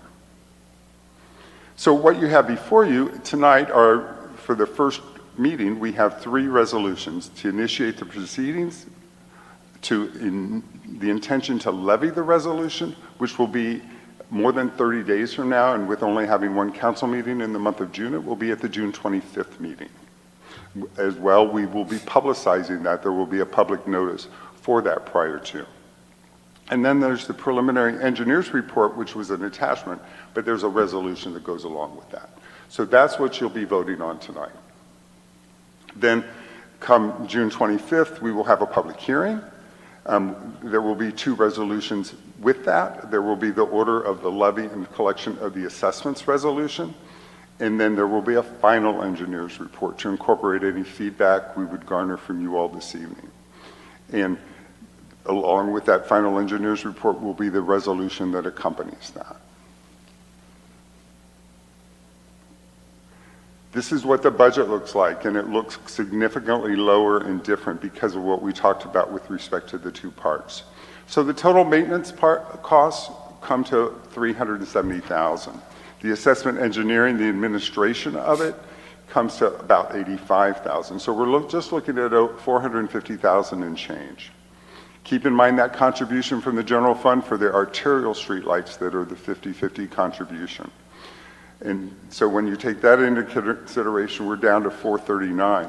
But because of the reserves that we have and the excess of reserves that we have, we're actually able to deduct that. So the actual levy for all of the parcels, which are over 3,800 parcels that are over 4,100 EDUs or equivalent dwelling units within these 16 zones, is about $337,000. $10 a parcel, not bad. This is as part of our 5-year strategic plan, goal C, and our objective. So the recommendation before you tonight is to adopt these 3 resolutions. And if that happens tonight, with your authority, we would proceed to the final budget approval at the June council meeting. Are there any questions? But I would just, of course, comment that it's good to see that the cost of the parks finally being completely wiped out. I know this council has been steadfast in the last number of years of making sure that it's 2 parks out of the whole collection of parks. Those neighborhoods aren't having to pay for their parks. But it's good to see it's just gone out of there. So what, I wouldn't call it a dark stain, but something in our history that ended up not necessarily being totally equitable for everyone is out. So that's good. Congratulations and good job in that. And then the other part is, you look at what these LLDs could be charging, and like you say, that most of them are well below that maximum, and that really, to me, shows the effort of staff. And in your department controlling the cost, but to a large degree from Public Works. Definitely, it's a collaboration. Working in those LLDs to take actions that maybe save water or require less maintenance, those type of things, while still providing the necessary services. And of course, that savings is then passed on to the taxpayers directly. So I don't want to let it pass without congratulating them and thanking them for their continued efforts to provide what's needed, but do it at the most reasonable cost as they can to the taxpayers. So thank you. Thank you very much. Thank you. Thank you. So thank you very much. Is there any member of the public who would like to speak on this? I do not have any request to speak forms for this item, but if you're a member of the public and you wish to provide public comment, please raise your hand. And I see no hands raised, Mayor. Okay, so if we don't have anybody from the public, we are going to move to a motion, please. I'll move approval. So we have a motion by Mayor Pro Tem Gregory and a second by Councilmember Lamb. Please vote.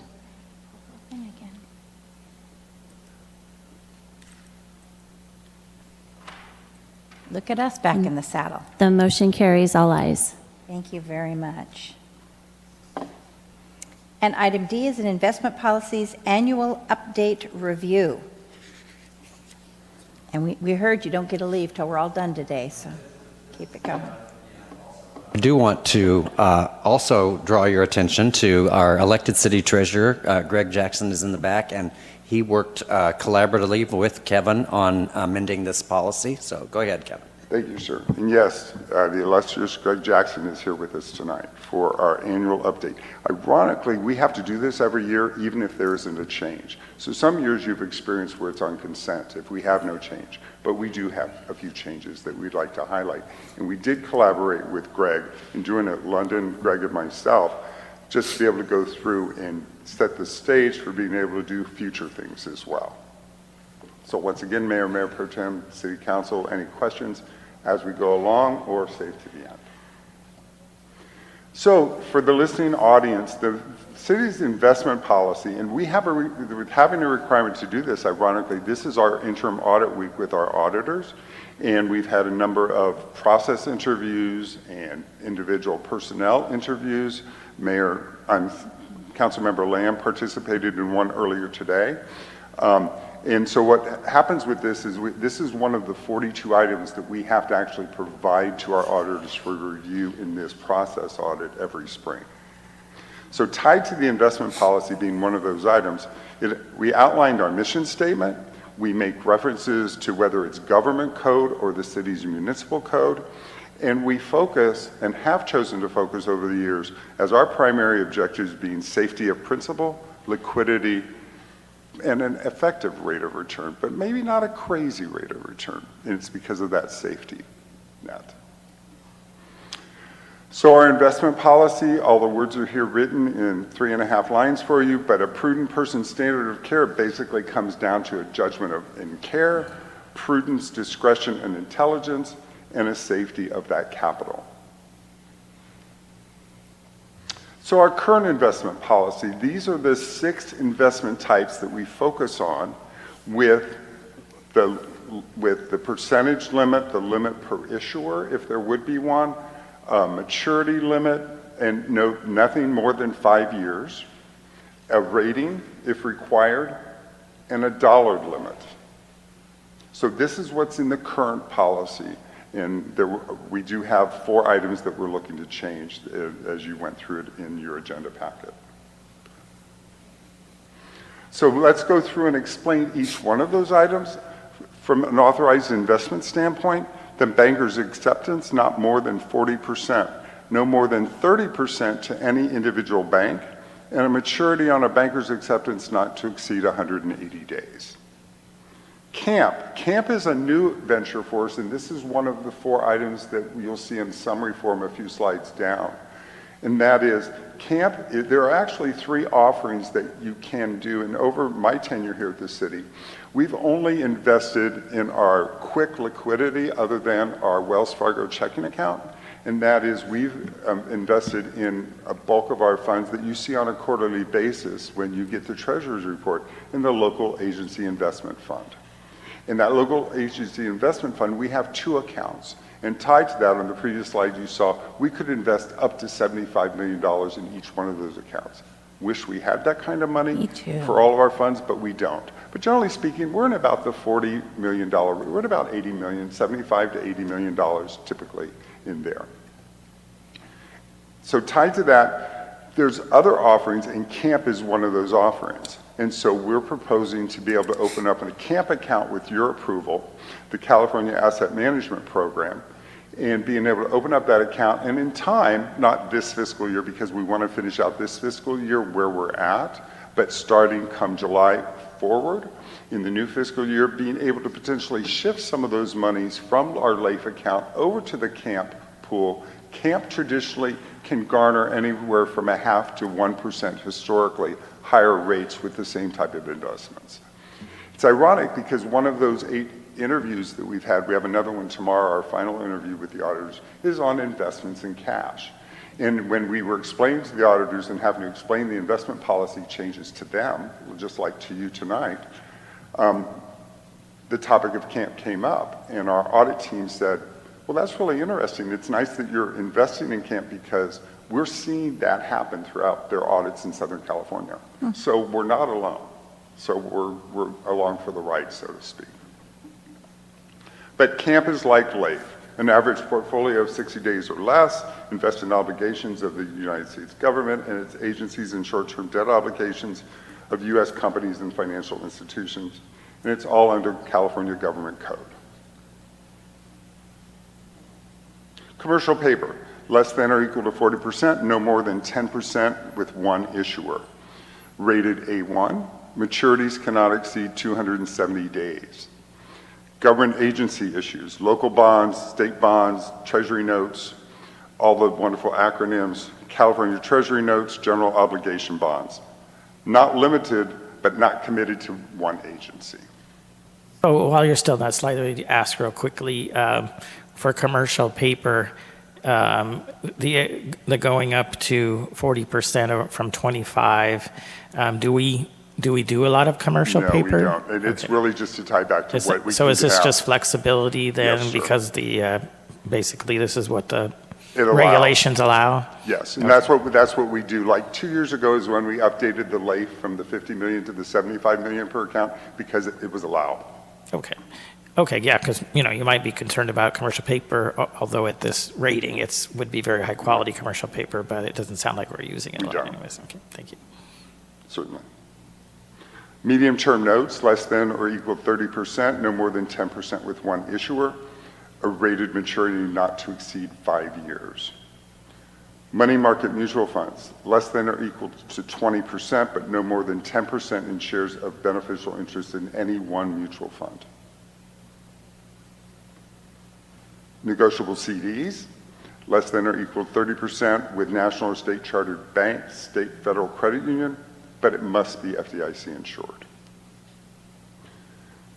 LAIF and now CAMP, but that's 75 million or less.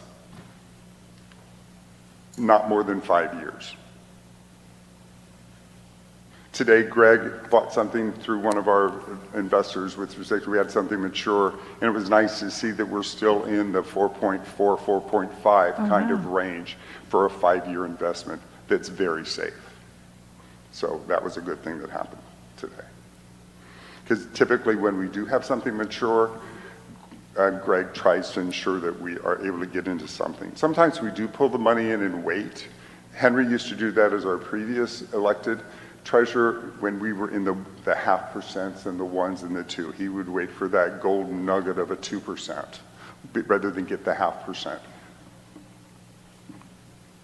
So these are the 4 changes that we are proposing before you tonight.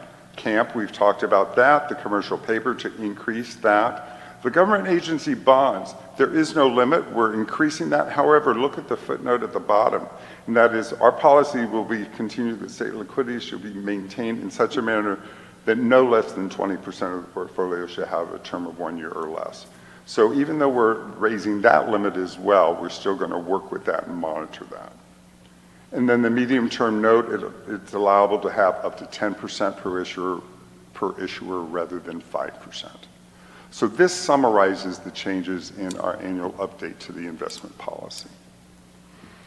A few extra items, bonus slides, tied back more for the listening public because you all are aware of this. You receive this on a quarterly basis, and that ties back to the city treasurer submits to you and includes all of these types of things, the investment, the issuer.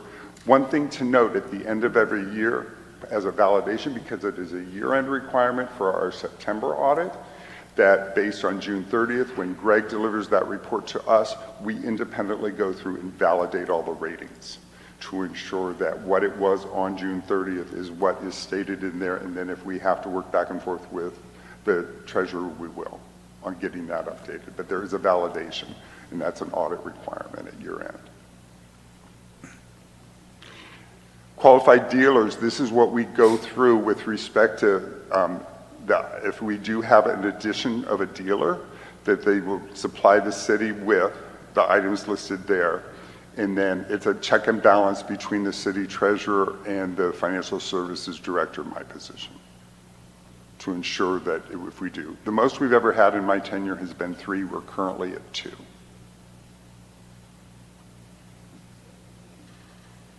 In the strategic plan, goal C, action C7. And that is the recommendation before you this evening. Thank you very much. Any questions from council? No questions. You're all good. Any members Great of the job. public, please? Thank you. I do not have any request to speak forms for this item, but if you're a member of the public and you wish to provide public comment, please raise your hand. I see no hands raised, Mayor. Thank you very much. Then we are ready for a motion. I move approval and thank the city treasurer for all his work and for being here with us tonight. We appreciate it. All in favor, please. Did you second? I'm sorry, Councilmember Lamb. So we have a motion by Mayor Pro Tem Gregory and a second by Councilmember Lamb. Please vote. And the motion carries. All ayes. Thank you very much. So item E is the fiscal year 2025-2026 and fiscal year 26-27 proposed biennial budget. May we have a staff report, City Manager? Thank you. I'll introduce this item. You know, one of the advantages of the lengthy budget process that we go through and the number of special meetings that you have is that it's almost anticlimactic when the budget comes to you. But it's one of the most important things we do every 2 years because it sets the roadmap for what we're going to be doing over the next 2 years. But this has been covered over the last, our first one was on February 19th. Up through April 30th, we had a series of meetings every week and went over this. So Kevin's going to focus today on the things that are that we had to adjust based on the comments received from you all, and then some summary information, which will be important for you and the community to know as well. Kevin? Thank you, Charlie. And I couldn't echo, the city manager said it very well. What we have incorporated over these last few budget cycles with respect to being able to do these Wednesday afternoon meetings and you all taking the time to listen and take it all in, it's a tremendous help because we're in the home stretch and we hope that all goes well. With respect to finalizing the budget this month, we plan for that, but it really has been a great road to success on your biggest policy document, and that is your biennial budget. Questions as we go along, or save them to the end? You've seen this slide ever since we've been talking to you. This is our 6-month time frame of when we start our work preparation. Just put a plug in for with respect to this year was a heavier lift because we are leveraging the ERP, the financial backbone. We're leveraging it from a position budget control standpoint. We have those 231 FTEs locked in for the budget. We're leveraging that, but we had much more participation with the departments this go around because they participated in their operating budgets. They actually were trained. They actually were able to enter into Munis their data and their justifications that were in your budget workbook that we delivered in March. I'm hitting too many. I want to make this too quick, I guess. So the budget document itself has 59 funds. The primary focus of this presentation this evening ties back to the general fund with respect to that's the nuts and bolts. But tied to the general fund, we also have the new companion fund, the Measure W fund. And then we have a few funds that have operating budgets, and you received briefing on that at the second study session meeting on April 23rd. But in total, we have 59 funds in this budget. So you saw this slide back on April the 9th, and with respect to refinements that we made, especially in the neighborhood of CIP, from the April 23rd meeting, when we did a lift from what was originally being forecasted through Measure A and brought that back and put it into, if you remember that bonus slide of the 6 years of MOE general fund maintenance of effort that we had, we wanted to be able to get those numbers up. So in this next 2 years, we're making a bigger investment in our maintenance of effort coming from the general fund. So as a result, what you saw previously for these bottom line numbers on the budget balancing analysis and exercise that we went through to be able to deliver you by the end of year 2, hopefully a structurally balanced budget. And that is we've identified we had identified all the various different positions and the operational reductions, but in getting to these new numbers, and it was like 900,000, and we got it up to just under 1.1 million, we added over $500,000 or $600,000 of MOE monies to year one, but we were able to go back and refine some of the revenues and be able to look at trends, because keep in mind, when we first do our revenues, we're looking at that for 6 months. Now we were able to look at the revenues for 8 months and try to do some extrapolations on that. So we were able to make some revenue adjustments. We also added back in the 50K, which was taking your district improvement monies, which had been proposed to be 20,000, and we're increasing those back to the 30,000. So we were able to get to about, it was only about a $200,000 additional amount in year one, and if you remember, year two was about 149K to the good, and we're at about, so that was about 300,000, because once again, in year two, we took about $600,000 worth of Measure A monies and moved those from Measure A into general fund MOE. So that's kind of the nutshell summary of the budget balancing exercise. Then when you add in, oh, yes, sir. At some point, are you going to discuss which projects might advance sooner, or will that just play out as with the additional MOE in there, or will that just play out off of the list? We won't be adding And projects that pardon me if I was tying back to them going faster. What we did was we took the projects that were earmarked in year one and year two for Measure A, and we kept those projects, but put them in the same years, coming from the funding source being MOE. So they didn't get more money, or they did get more money? They're the same amounts, but rather than them being funded from the Measure A side, we moved them over to the general fund side to be able to be funded to increase our 6-year average, which will now be an 8-year average. So what of happened MOE. to the general or the Measure A money that isn't going to get used? We're using what we have available in year one, and then based on the forecast that we get from RCTC and the exercise we go through, we potentially will be able to forecast some Measure A in the out years, in years 2, 3, and 4. All right, so my question is, did it change or add in because we're talking about road projects. We are talking road projects. So we went through road projects that were planned. And so with this shift of funding, did it change or add any new roads, or does it just potentially maybe move up some of the projects quicker? It did not add. What was presented to you in the April 23rd meeting, we brought that forward to this document. We corrected naming conventions so that we're all speaking and using the same names from the projects. And then we've incorporated that map that ties back to over the 5-year projection.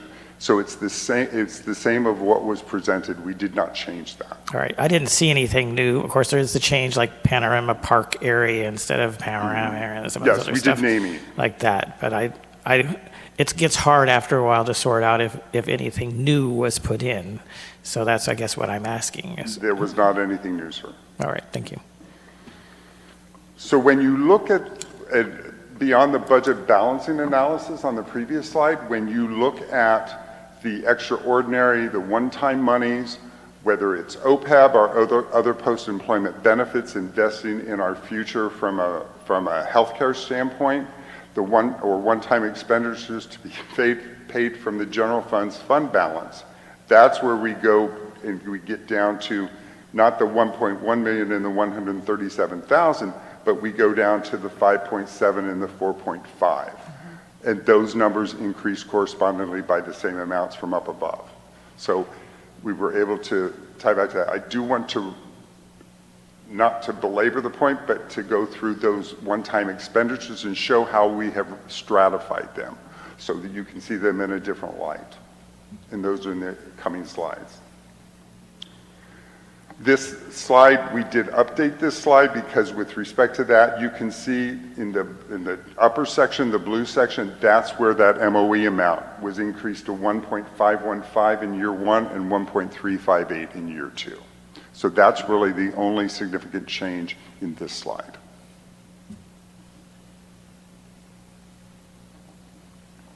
So when you tie back to it, this is a bonus slide. This is something, your mind is active even after we deliver the agenda items and it's published in the report, but this was a nice picture that we thought would be worthwhile to present to you all to let you know that when you include all these one-time monies, and you look at those being 4.7 million in year one and 4.4 million in year two, we're really looking at, of that potential deficit, 82% of that deficit is for those one-time expenditures.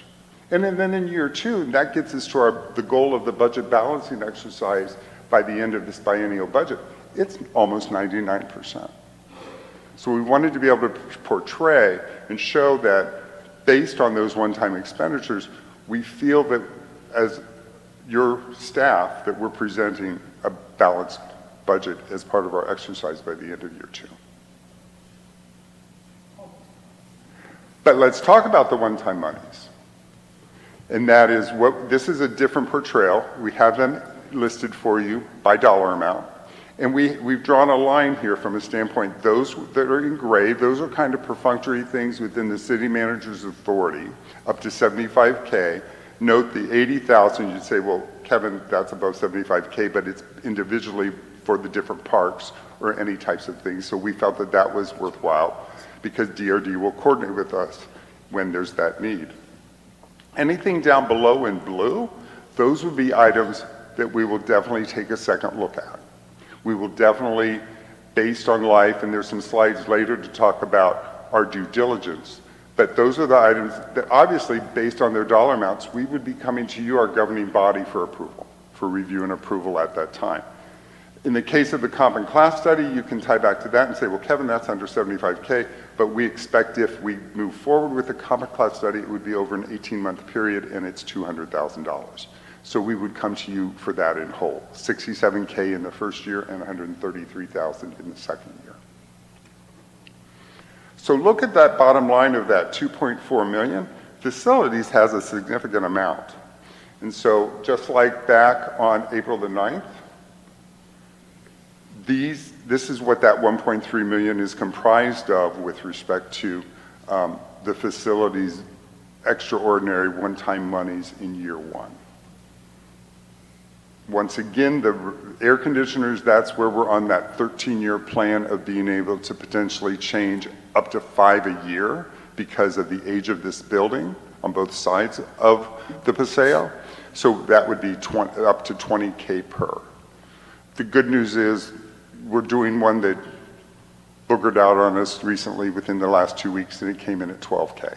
So that's an estimate. That's worst case scenario we anticipate. So it was like ring the bell when it only came in at 12K.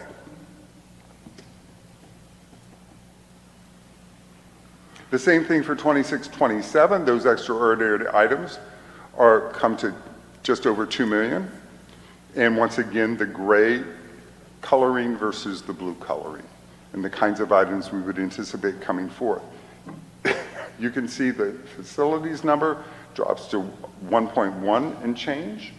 And on the next slide, this is a compilation of what that 1.1 and change looks like with respect. And if you notice, some of these are items that we're looking at straddling 2 fiscal years, maybe doing half in the final 3 months of year one, and then the second half in the first 3 months of year two, because we think that some of these might be 6-month projects.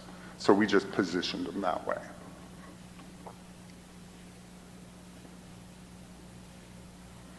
So the magic slide with respect to fund balance summary.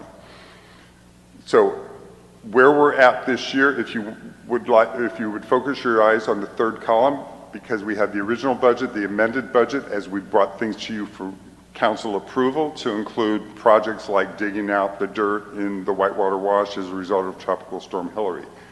But in the end, what we are projecting is that we're looking at about, starting the year, obviously, is our fund balance that we ended last year with, which is $41 million and change.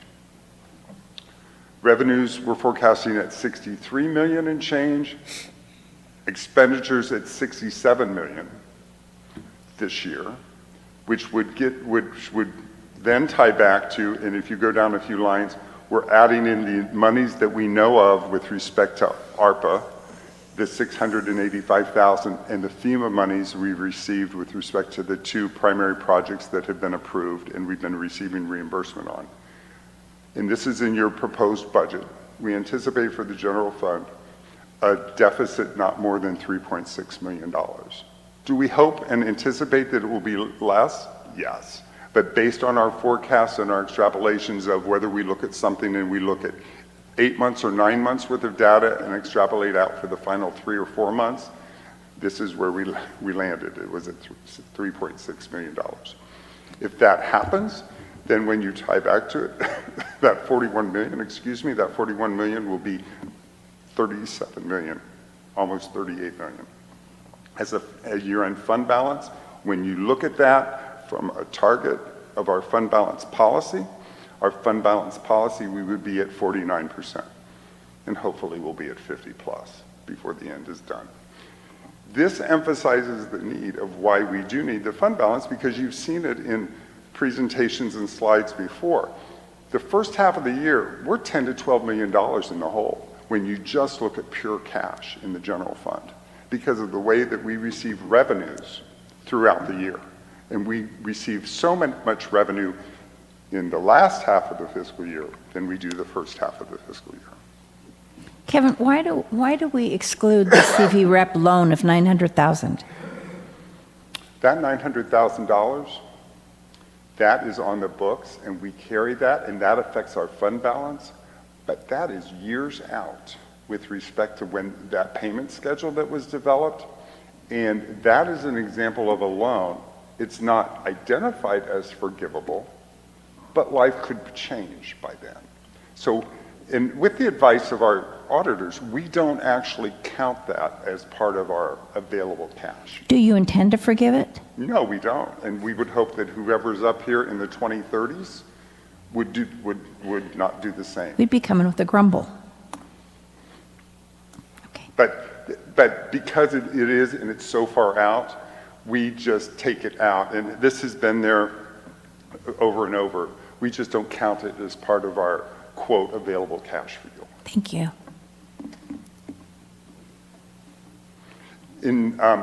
So let's focus on the final 2 columns.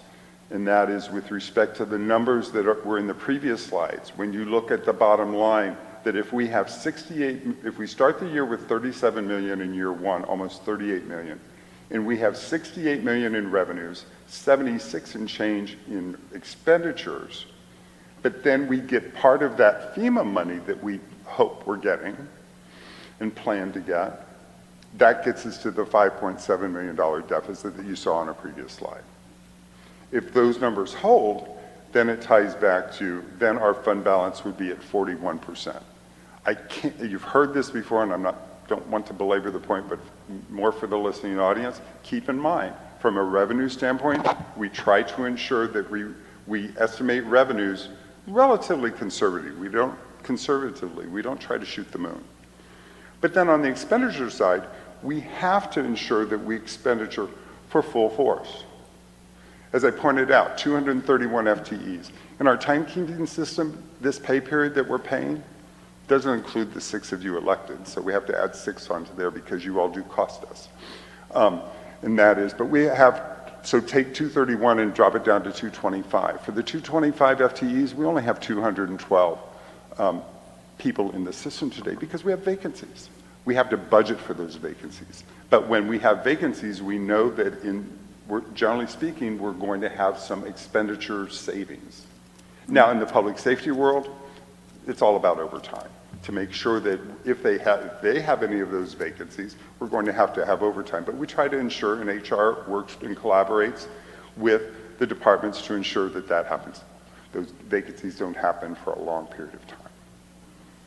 So that's year 1 of the budget. Year 2, if you follow the numbers through, that 32 million of forecasted ending general fund balance in year 1 of the budget would become the starting position. In year 2, we anticipate revenues at about 71 mil and change, expenditures at 78 mil and change. So that 6.8 in deficit, when you add in the FEMA monies, That gets us down to about a 4.5 projected deficit. And when you look at that bottom line, that gets us close to that minimum fund balance that the governing body established in 2014. And that is a 33% minimum fund balance. One would hope it would be higher than that in 2 years. So let's talk about, in the budget document, some of the things that we need to make sure that we do in this upcoming biennial budget. Any more questions on this slide? Because I realize there's a lot here. Council? So are you going to give us numbers of if you back the OPEB payments out? I'm sorry, could you run that by me again, sir? So you have these numbers that get pretty dire at the end of 2027, and this is with the OPEB payments? Correct. So do you have information to give us a little reassurance if things don't go quite as well as to what it'll look like if we back those out on one of those years? So if you tie back to backing those out, and you look at, because on the OPEB, we're looking at 2.29 million in year one and 2.4 and change in year two. So let's tie back to each year. If you tie back to the first year, when we're looking at 32 mil, and that's at 41% with respect to the next year's fund balance, tied to that. If we do that 2 million plus, we're going to get about 4% higher. In year two, we'd get about the same, maybe a little bit more than that. And I'm not saying, of course, that we want to do that, but we don't know exactly what the future is going to hold for us in the financial world. So. That is true, and hopefully these next slides, there is a level of comfort that we're able to get to. Thank you. We're at least going to try. So, in conclusion, we have a period of economic uncertainty going on right now. These one-time extraordinary expenditures, and they've been identified as expenditures utilizing fund balance, which is our savings, but those could be candidates for postponement should there be an economic downturn. That's where, for example, on the OPEB, that is included as part of our monthly recurring entry, but we don't pay that monthly. We accumulate that. So as we proceed along the year and we know where we're at, call it the beginning of fourth quarter. Call it April, let's say, for example, April of 26. Depending upon life, we would be looking at coming to you to say, this is where we're at. And that's not going to be the first time we come to you, but I'm just talking about OPEB. But with respect to OPEB, tied to that, we would be looking to come to you to say, this is where we're at, and staff would recommend either we postpone this, maybe we do half, maybe we do 3/4, maybe we do all. So that's on us to educate and share with you and propose a recommendation. The same kind of thing, especially in not just the facilities, but in those one-time expenditures that we tied back to as extraordinary expenditures coming from the general fund. Staff might come and say, do we really need to do the historic preservation study this cycle? Maybe, maybe not. You're our governing body, but that might be something that may be a postponement. Do we need to replace, and the Public Works Director will probably shoot an arrow in my back right now, do we need to replace the fence at the Public Works Yard? Now, the good news on that is One more time. AB 939 will pay 50% of that. So that's a win, that 50% would come from that. But there's other items you saw there those would be those springboard kind of actions where we would be coming to you to be able to tie back to that. Also, we will be, when we come to you in October with where we stand we usually do it the second meeting in October, that after we've at least made it through the audit, when we're starting to prepare the year-end financial statements, we would come to you with where we're ending the year, so we would be updating that third column on what the real numbers look like. But we would also tie back to you, okay, this is what we're seeing so far for the first 2 to 3 months of the fiscal year with respect to revenues. it's an indicator at that point in time, but it's an early indicator because keep in mind, in October, the end of October, we're just receiving sales tax for August. So even if we would come to you, and we wouldn't even have those numbers in that October presentation. But it will be incumbent, I have this feeling that we'll be talking to you all in this kind of forum on a more than periodic basis during this next year and potentially into year 2. Just because we need to keep you informed so that you can make those kind of decisions and we can ask you and give you a recommendation. You might agree, you may not agree, and that's why we're here. Well, I think that's very much appreciated. I know for me, and I'm sure my peers, that does create some comfort because while we have things that we want to do and we need to do and that we want to continue to move forward, we don't want to back ourselves into a situation where we're looking at, having to cut back on our labor force or something like that, because we maybe got a little too ambitious. I think we'd rather make sure that we're being prudent and getting as much done as we can, but leaving enough cushion or seeing trends early enough that we can make those adjustments you're talking about instead of having to make other hard choices.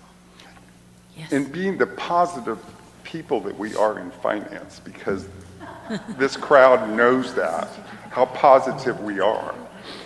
You hit on something that we talked about earlier, that I talked about earlier, with using our financial backbone and our ERP.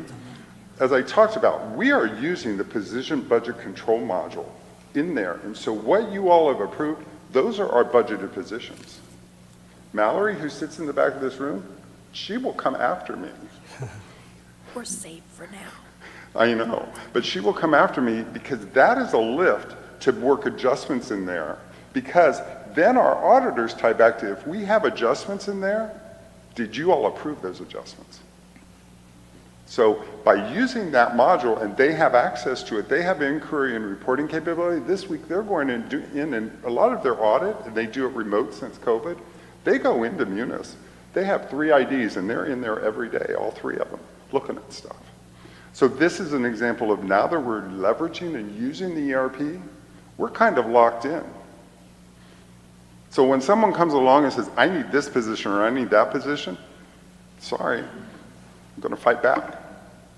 And Kevin, if I could just add one thing, and departments may not like this either, but when we talk about springs on the budget, there's a couple of other things, because we include our payments into our internal service funds as ongoing expenditures, because that is the intent, that we pay into those for the cost of our equipment and our insurance and other things that go through internal service funds on a year after year after year basis.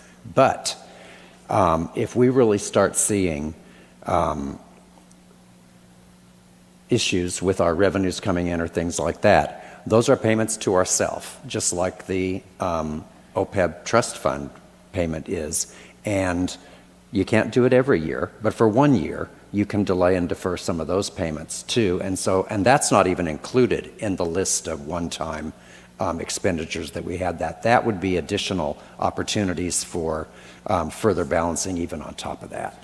Of course, none of us would want to do that, but that's... Nobody wants to do that. In an ideal world, we make all those payments. And all these one-time things that I've identified are not things that are unneeded. They're things that need to be done to protect our facilities and put us in strong position moving into the future. But we do have to always keep in mind, we do this in our home budgets too. We've saved up money to replace the roof, and something else comes up, an unexpected medical experience. Well, the roof replacement has to wait a year. It's the same kind of things that we do here in order to keep ourselves in solid financial position. Keep in mind with respect to when the city manager talks about the internal service funds, and we talk about this periodically, and on April the 23rd, you learned about the 4, meaning equipment replacement, insurance, technology, and the final one being the facilities fund. The last 2, we do not make contributions on a monthly basis through our recurring entry. The 2 that we do are insurance So the city manager and I might have a tug of war if we would do anything from an insurance standpoint, but there could be flexibility in the equipment replacement because we are in a good position for the replacement. During my tenure, we've been in terrible positions. But once again, when we have bought an engine or a truck for $1 million or $500,000, and then we're paying double that now at $1 million or $1.5 million or $2 million. We haven't saved for that because we depreciate based on what has happened previously that what was purchased last go around. And that depreciation is what we replace for. Because we've never been in a position to be able to have a CPI escalator like our auditors recommend, that we could have a CPI escalator to do that. But we're thankful we have what we have in those funds. But it's a valid point that then the equipment replacement would be the one where we would probably start if we had to go there on the proprietary funds. So you've heard about budget balancing, you've heard about we feel we have the foundation for recurring revenues and expenditures matching, and that's where we get to the number that we get to at the end of year 2 of this budget. Future actions, and this ties back to what we talked a little bit about. It's incumbent for us to, we actively monitor, we run reports every month. We tie back to where are we at, how does this compare to last year and where we were at in all the different accounts and all the different object codes in the system. But to be even more active in monitoring the revenue and expenditures and those trends, and keeping city management and city council apprised of any adverse conditions based on that. With respect to, are we seeing sales tax next year on the rise compared to this year? Are we seeing it flat? Or are we seeing it on the down? Because keep in mind, we now have 3 components of sales tax. The core sales tax, the original use tax, and now the Measure W 0.5%. And likewise, something that people sometimes don't think about, RCTC, that half-cent tax, that impacts our roads and our improvements for the public works folks from a standpoint of our maintenance staff, because if sales tax goes down, Measure A tax goes down too. So that's a special revenue fund, but it also pays for people. It pays for maintenance and ops in our city. So keep in mind, in the budget, in the proposed budget, there's a 5-year chart. And we have a modest amount with respect to 4% increase in revenues and budgeted expenditures at 3%. And what do most of our expenditures come from? They come from salaries.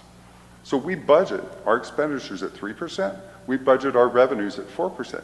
So that $4.5 million gap at the end of year 2, we're going to close that a little bit each year, but it's something that we need to be apprised to for the future out years.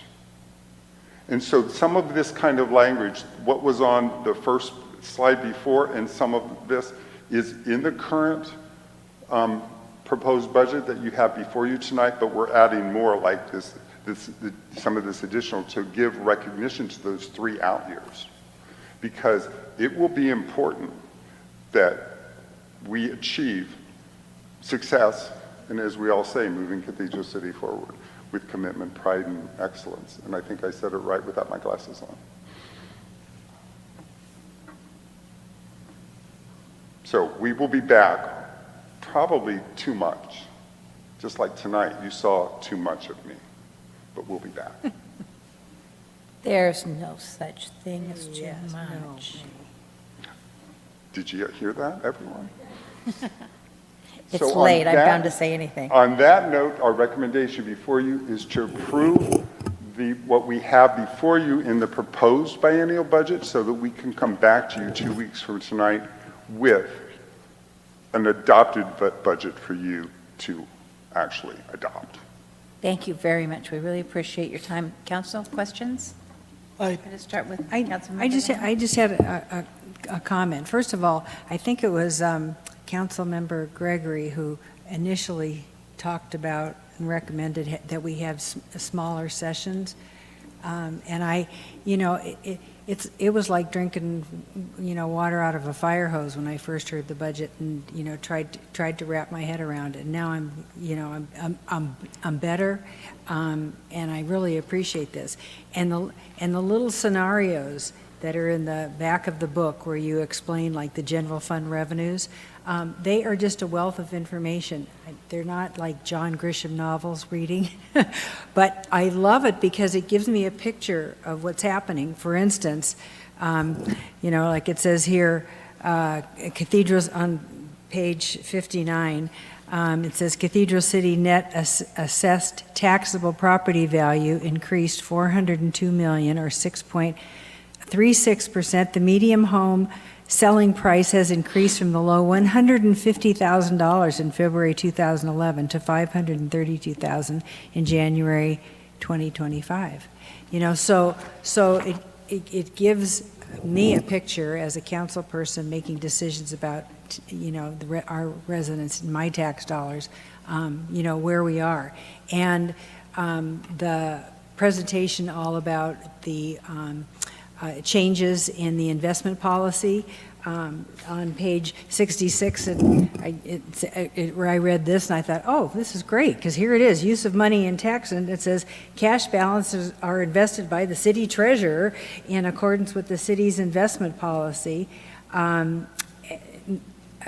providing for the maximum security of principal and meeting the city's daily cash flow needs. And then it went on for some more details. But that was a snapshot of, you know, basically what everybody's doing and what our plans were, you know, to cover our current costs and going forward. So this is just a wealth of information, and I appreciate me being able to accept it and learn about it in more digestible time frame. So I appreciate comments and everybody's willingness to do this. You know, your comment about Thank you. statistics, that's the first time we've ever had that detailed of a comment about statistics. But the statistics, they are an important requirement in our budget document at the end of the document. I mean, we even know over the last few years, we went through and added a glossary and an acronym list just because we want people to be able to refer to things. It's good, But good. the statistics things are a requirement, and you'll note on the statistics, we have 10-year histories that we lop off the oldest years and we have the newest years. Another thing to give a shout out to the departments, our performance measures are on steroids this year. We are very happy with that. Now we need to make sure that they are adhered to and that they're charted. But the performance measures, we're very, very pleased with the inputs that we received from the departments on providing us additional performance measures, because it became a requirement 2 years ago and we were at the basic foundation. And they're fantastic. Well, I'm a slow learner, and so I'm finally getting it. Thank you. Thank you. Thank you very much. Councilmember Gutierrez? Yes, thank you, Mayor. Kevin, first of all, thank you for the extensive presentation, and well done. You're welcome. And I know that if there's an issue, you and our city manager will guide us, and everything will be okay, I guess. Now, one of my questions is, under Measure W, we are getting a fourth ambulance. Yes. That will be operative coming July 1st or sometime. Now, that's going to be paid by Measure W. Correct. And also all the paramedics and EMTs are going to be paid from, okay. Now, that fourth ambulance is going to produce income. Yes. Okay. Now, that income is going to go into our general fund. And we have forecasted that. Okay. And that general fund income received is going to stay in the general fund, Yes, sir. correct? Okay. So it's not going back into Measure W because No. they pay for the employees, but all the revenue stays in the general fund. Correct. So that's, did you consider that income? Yes, sir. So that to give you an idea of where we're at with respect to ambulance revenue, and keep in mind 2 years ago, we budgeted in the high twos, 2.6, 2.7 million. So with respect to the new initiatives, the new GEMT program, the types of things that are coming in, we finished last year at 3.5 million with the goal of finishing this year at 4.0 million. Chief Contreras is betting on 4.2 to 4.3 million for this year. And so we'll see. We've got 45 days left to go. Okay. And so just tied to that, tied to what you just tied back to, there's two components, sir. There's the Measure W component for a potential increase for these next years, but also if you remember fee study stuff, I know you haven't forgotten, but the fee study stuff with respect to the ambulance revenues and that increase in year one, we've come to an achievable and we believe exceedable $300,000 in year one and $400,000 additional revenue in year two because of the fee study. So we've taken into consideration not only the fourth ambulance, but also the fee study. Great. My next question's relatively the same, but is for the summer pool program. Now, last year or the previous years, we have actually spent money from our general budget to pay for all the expenses to the DRD and also the Palm Springs Unified School District. Now, this year, DRD will be taking over the project. Correct. And that operation. Now, the money that will be saved because it will be paid from Measure W, was that considered also Yes, as sir. part of this budget? So just on the swim program, it would call it 120,000. Call it basically 60K for the Palm Springs Unified School District and 60K for DRD. So now beginning 1 July, that's where that will tie back to. That will be part of the DRD invoice to us on the services agreement for their costs for the swim program for the new fiscal year, and that will be paid for out of Measure W. That is why on the original item, when I first came up here this evening, you had about 52,000 for DRD that you approved, of which some of that was for the swim program, just to get it going in the month of June, because June is this year. But then for July forward, that will be part of the Measure W expenses. Okay. Now, also, DRD is taking over our parks. Did you consider the revenue that the general fund will be saving from utilities that will not be paid, and also from materials and maintenance? Yes, sir. And equipment that not necessarily has to be purchased any longer for the parks? For the 4 parks. So what we've tied back to is with respect to, because right now we don't have an Esperanza Park, so we didn't really have savings on that because that would have been an additional cost. But when we tie back to Dennis Keats Soccer Park, Panorama Park, Century Park, and Ocotillo Park, we looked at the materials and supplies, the maintenance and operations, and the utilities. The one utility that is not being absorbed by DRD is that which is internet. For people to be able to use internet in those parks, that is still a city cost. Keeping in mind the internet at Panorama Park is internet on steroids. The internet at the other parks is internet if you have a Spectrum account. Oh, okay. That's the difference between our internets, and I don't know how much you all are aware of that, but currently today, and I believe it was Mayor Pro Tem Gregory at the time, that we made an investment in district improvement funds to get internet on steroids in Panorama Park. And you contributed that. Yeah. Well, So, but the other parks, we are still retaining the internet, but the other utilities, DRD. So we will, and that's an item on us to work with DRD, and we have that as an item to transfer those accounts over to the DRD effective July. And we will do an accounting for anything that doesn't get transferred over on a timely basis. We will make them aware so that those are dollars they owe us, and we would take those off of the quarterly billing that we will be getting from DRD that first quarter for their bill. But utilities, maintenance and ops, and materials and supplies, we've taken it into consideration, sir. and did you also take into consideration the CPI increases on permits? Yes.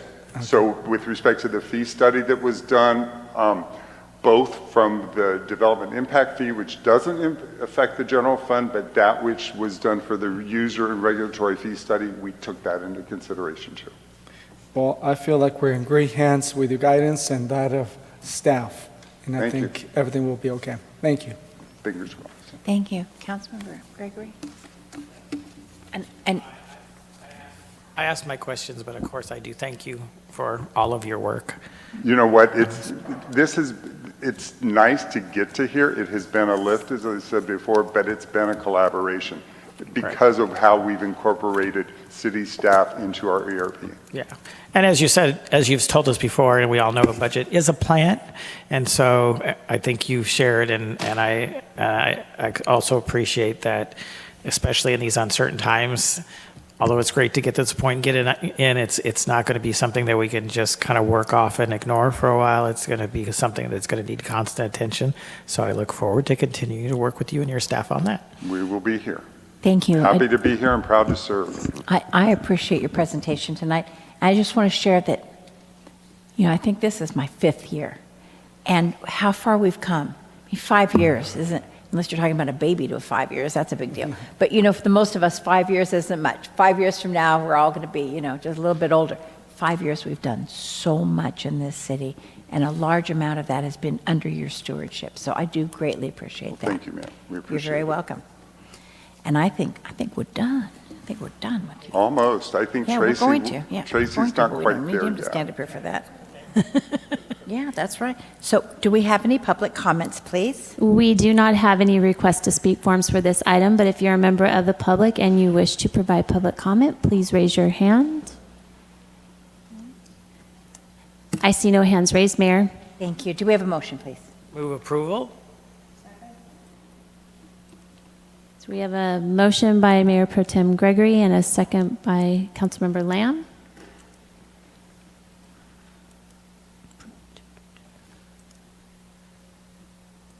And the motion carries, all ayes. Thank you again, sir, for your participation. Thank you, and time. ma'am. And that leaves us with discussions for future agenda items. Council? All right, so you know what that means. Meeting is adjourned. Thank you so Before we much. adjourn, I have to announce out of closed session. Oh, thank you. Please do. We had two I items. saw you looking at me. I couldn't remember why. We had 2 items on our closed session this evening. One was a discussion with council with regard to one item of anticipated litigation. The other item was a conference with regard to one item of existing litigation. Council heard briefings from the city attorney office, gave direction on both of those, and there's no other reportable action. Thank you. Thank you. Thank you for your time, sir. Safe drive home. And we are adjourned.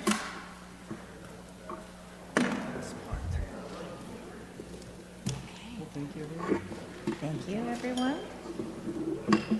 Real good.